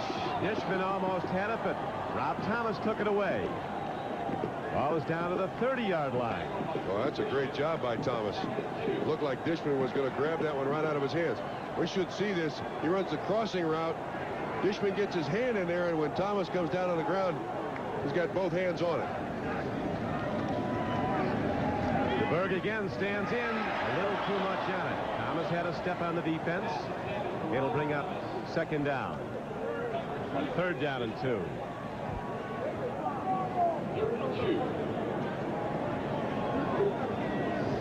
Cody Carlson, the backup, ready to possibly come in now for the Houston Oilers.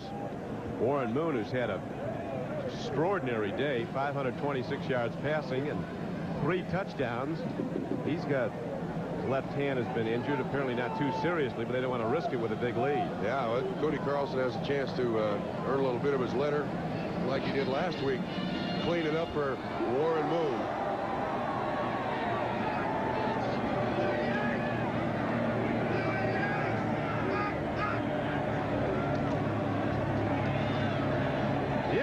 Throw downfield, but the defense steps in and almost makes the pick.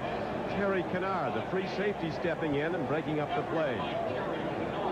The National Football League record for passing yards in a game was set by Norm Van Brocklin of the L.A. Rams back in 1951 when he passed for over 550 yards against the New York Yankees.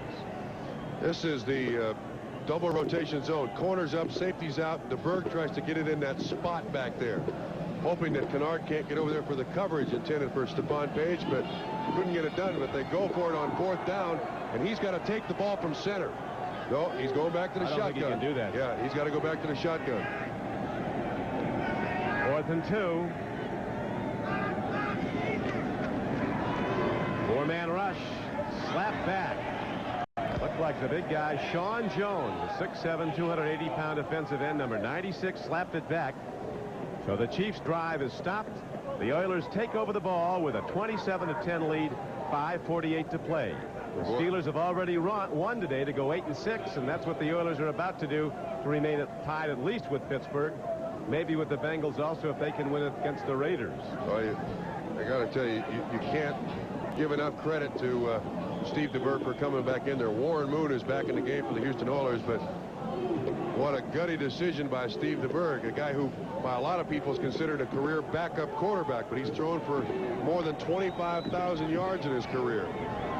But the Cowboys trump from a team that people laughed at last year. They've become a team nobody wants to play. Won again today. It's a hard stick is put on runner Alan Pinkett. The Cowboys blasting the Phoenix Cardinals 41-10. And the Cowboys are a 500 team and very much alive in the playoff hunt. You go for the record? Yeah, what are they for? I mean, if you got to go for the record. You don't know if Houston's aware of it, but you don't get many opportunities to break an NFL record that stood for, what'd you say, 1951? 51. Norm Van Brocklin? Late great Dutchman. A lot of time left, over 5 minutes to play. Another throw, another catch. Duncan takes the ball out to the 35-yard line. Well, that's about all there is left to really keep track of, is whether or not Warren Moon can establish a new NFL record for passing in a game. 39 years is a long time. I'll tell you a record that might stand as long as DiMaggio's. Yeah. Paul Horning's 1960 scoring record. He scored 176 points in 1960 in 12 games. Yeah, you know, there's some irony in him about to break this record of the Dutchman's, because this kid, when he came out of Washington, nobody in the NFL wanted him. He had to go to Canada to prove he could play professional football. Now he's back breaking one of the longest-standing NFL passing records. Makes another look, makes another throw. It was right there, but it apparently banged off the knee of Leonard Harris. And the clock is stopped with 4:21 to play. Back to NFL Live. All right, coming up immediately after the game in Kansas City, we send you out to the Coliseum in L.A. We told you Boomer Esiason would play, and how. Off the play-action fake, he scrambles left, throws on the run. Tim McGee in between defenders, hauls it in, 41-yard touchdown. The Bengals grab the early lead in L.A., 7-0. Thank you, Bob. And Trump, you were quite sure that he wouldn't play. That's unbelievable. Tuesday in Cincinnati, he couldn't even walk back to the training room. Big rush. Somehow, Greg Montgomery gets the kick away, and an excellent one with a big Oiler roll all the way down inside the 10-yard line. Out of bounds at the 9.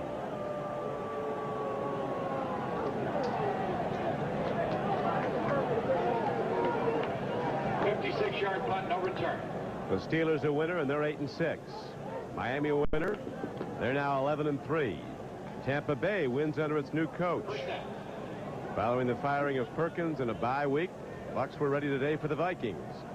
Dallas wins again, and the Cowboys go to 7-7 on the year. The Jets lose again, beaten by the Indianapolis Colts 29-21. And Cleveland still holding to a 10-point lead in the fourth quarter. And early in the 4 o'clock games, the Cincinnati Bengals up in front of the Raiders 7-0. Most of you will see that game here on NBC Sports. DeBerg, bad hand and all, stands in the shotgun.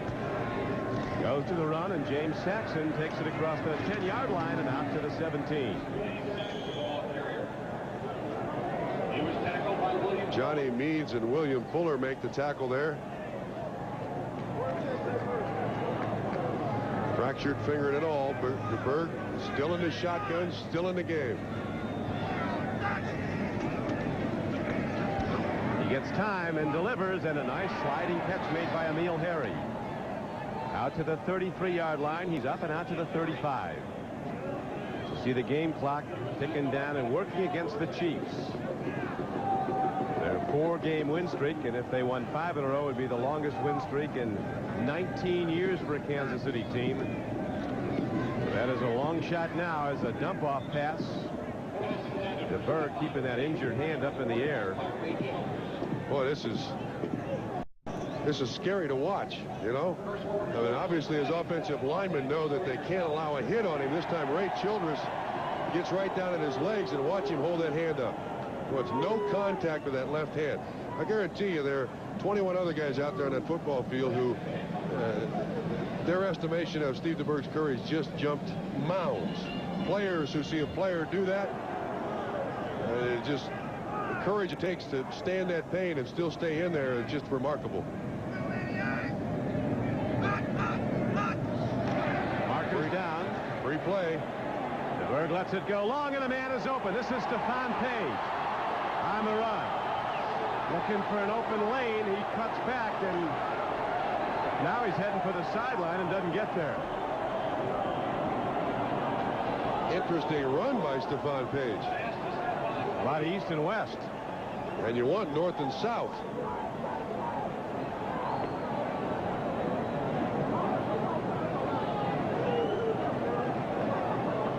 Certainly a hefty pickup for the Kansas City Chiefs, but he starts running sideways after the first guy makes the miss. Get upfield somewhere. He actually loses ground. Defense. Penalty is declined. It's down. Johnny Meads misses him, and then Fair's 51 finally gets him down. It's that corners up, safeties out. And Steve DeBerg is able to put it in there. Watch how much yardage he loses. He was at the 20. Now he's back to the 30. He lost about 8 yards on that run.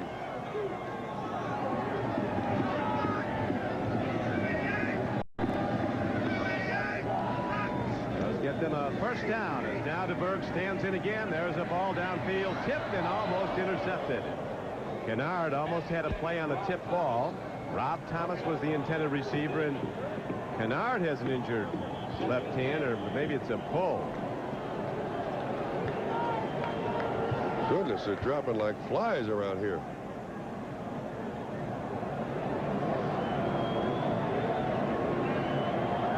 Looks like it was tipped first by Dishman. Kennard can't make the catch, and if something happens to his hand, like the ball hits his hand funny or something. Final score, Dallas 41, Phoenix 10. 2 minutes and 58 seconds left to play. 49, New York Jets 21. The Chiefs are on the road for their final 2 games. They'll be at San Diego next week and then close it out against the Chicago Bears. See the schedules of those 2 AFC West co-leaders. Raiders at the moment trailing the Cincinnati Bengals in the first quarter, 7-0. Raiders go against the Vikings next Saturday, then play at San Diego. AFC Central, Bengals will be going against the Oilers at Cincinnati next Sunday. And the Bengals will be home to play the Browns. DeBerg gets time, but the pass isn't close. Stephon Page coming back at it. Don, you just saw that the last two games for the AFC West and the last two games for the AFC Central. Isn't it odd that the AFC Central plays amongst itself the last 2 weeks and Kansas City has to play Chicago? Yeah. What is that doing in there? I mean, the last part of the season, I think you'd like to have division opponents playing inside the division to decide the division. Not an easy place to go either. Yeah, look at this. Soldier Raiders Field. play the Vikings. What's that? And then they finish with the Bears. The Chiefs do. What's that? Rather odd. Third down now comes up for Steve DeBerg. Ball positioned at the 26-yard line. Looking deep. Throws the quick out. Crossing pattern is good to the 25. Way short of a first down. 9 yards short. Stephon Page caught the ball. Pat Vergalen made the tackle.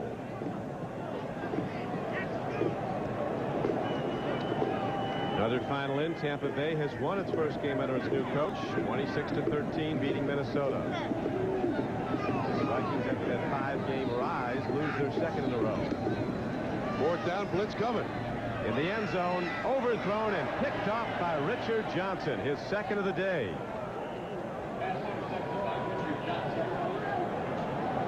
Well, if you got a badge of courage hanging around, send it to Steve DeBerg.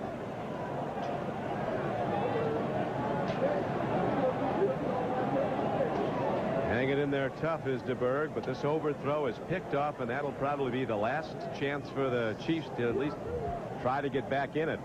And Johnny Meades with the hit there. And now the only thing, it comes from the left-hand side of the screen. Meades up the middle, but Dishman comes from the outside. They're not giving him any quarter there. And now Moon back in the ball game to try to break the Dutchman's passing record. That's the only thing we have left here. 5:54 is the record, set 39 years ago by Norm Van Brocklin of the Rams. Let's hope they've told the receivers that this record is at stake. They got to catch it. Alan Pinkett goes to the run, turns up and in, and gets out to the 28-yard line. 8-yard gain, and that'll take it down to the 2-minute warning. We have Warren Moon at 527 yards passing today, 27 of 45.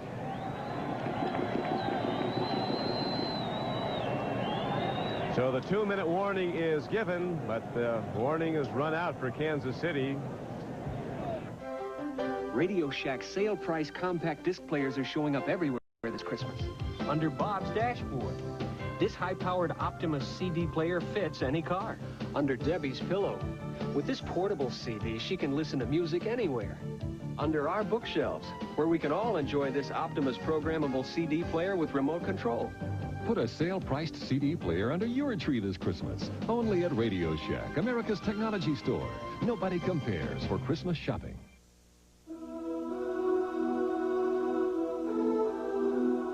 Recently, Acura introduced what many have called the greatest sports car the world has ever known.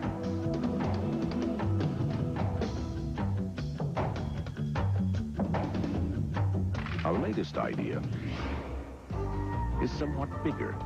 The new Acura Legend.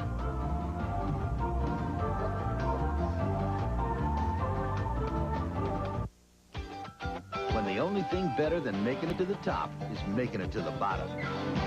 It's the right view now. Because you know looking good isn't just for summer. The right view now.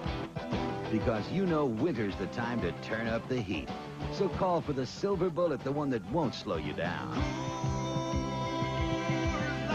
It's the right view now.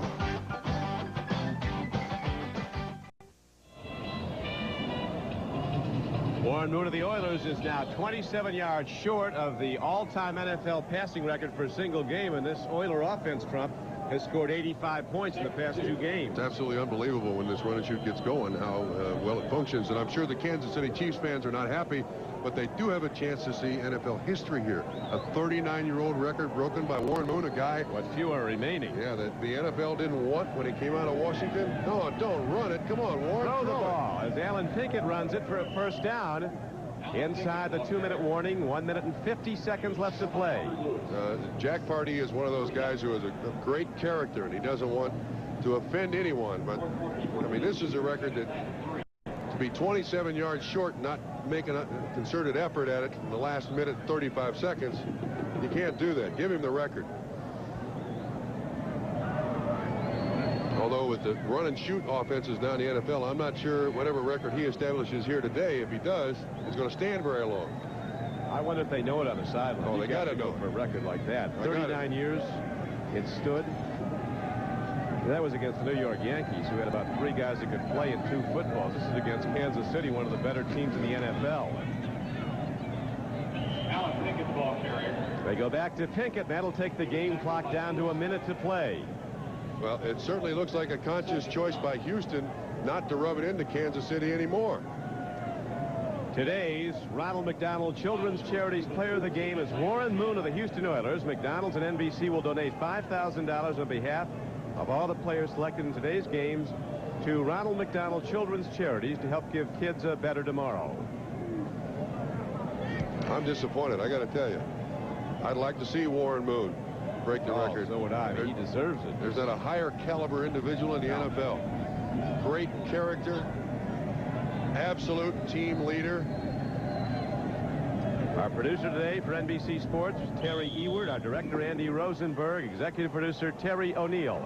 And that will do it at Arrowhead Stadium, where the Houston Oilers avenge a 34-0 loss to the Kansas City Chiefs a year ago, as Warren Moon has a most extraordinary day, leading the Oilers to their 8th win, and they remain tied with the Steelers. Both are 8-6. Many of you see the other co-leader, the Bengals, playing at the Raiders very shortly. Now for Bob Trumpy, this is Don Crickey. This has been NBC Sports coverage of the National Football League.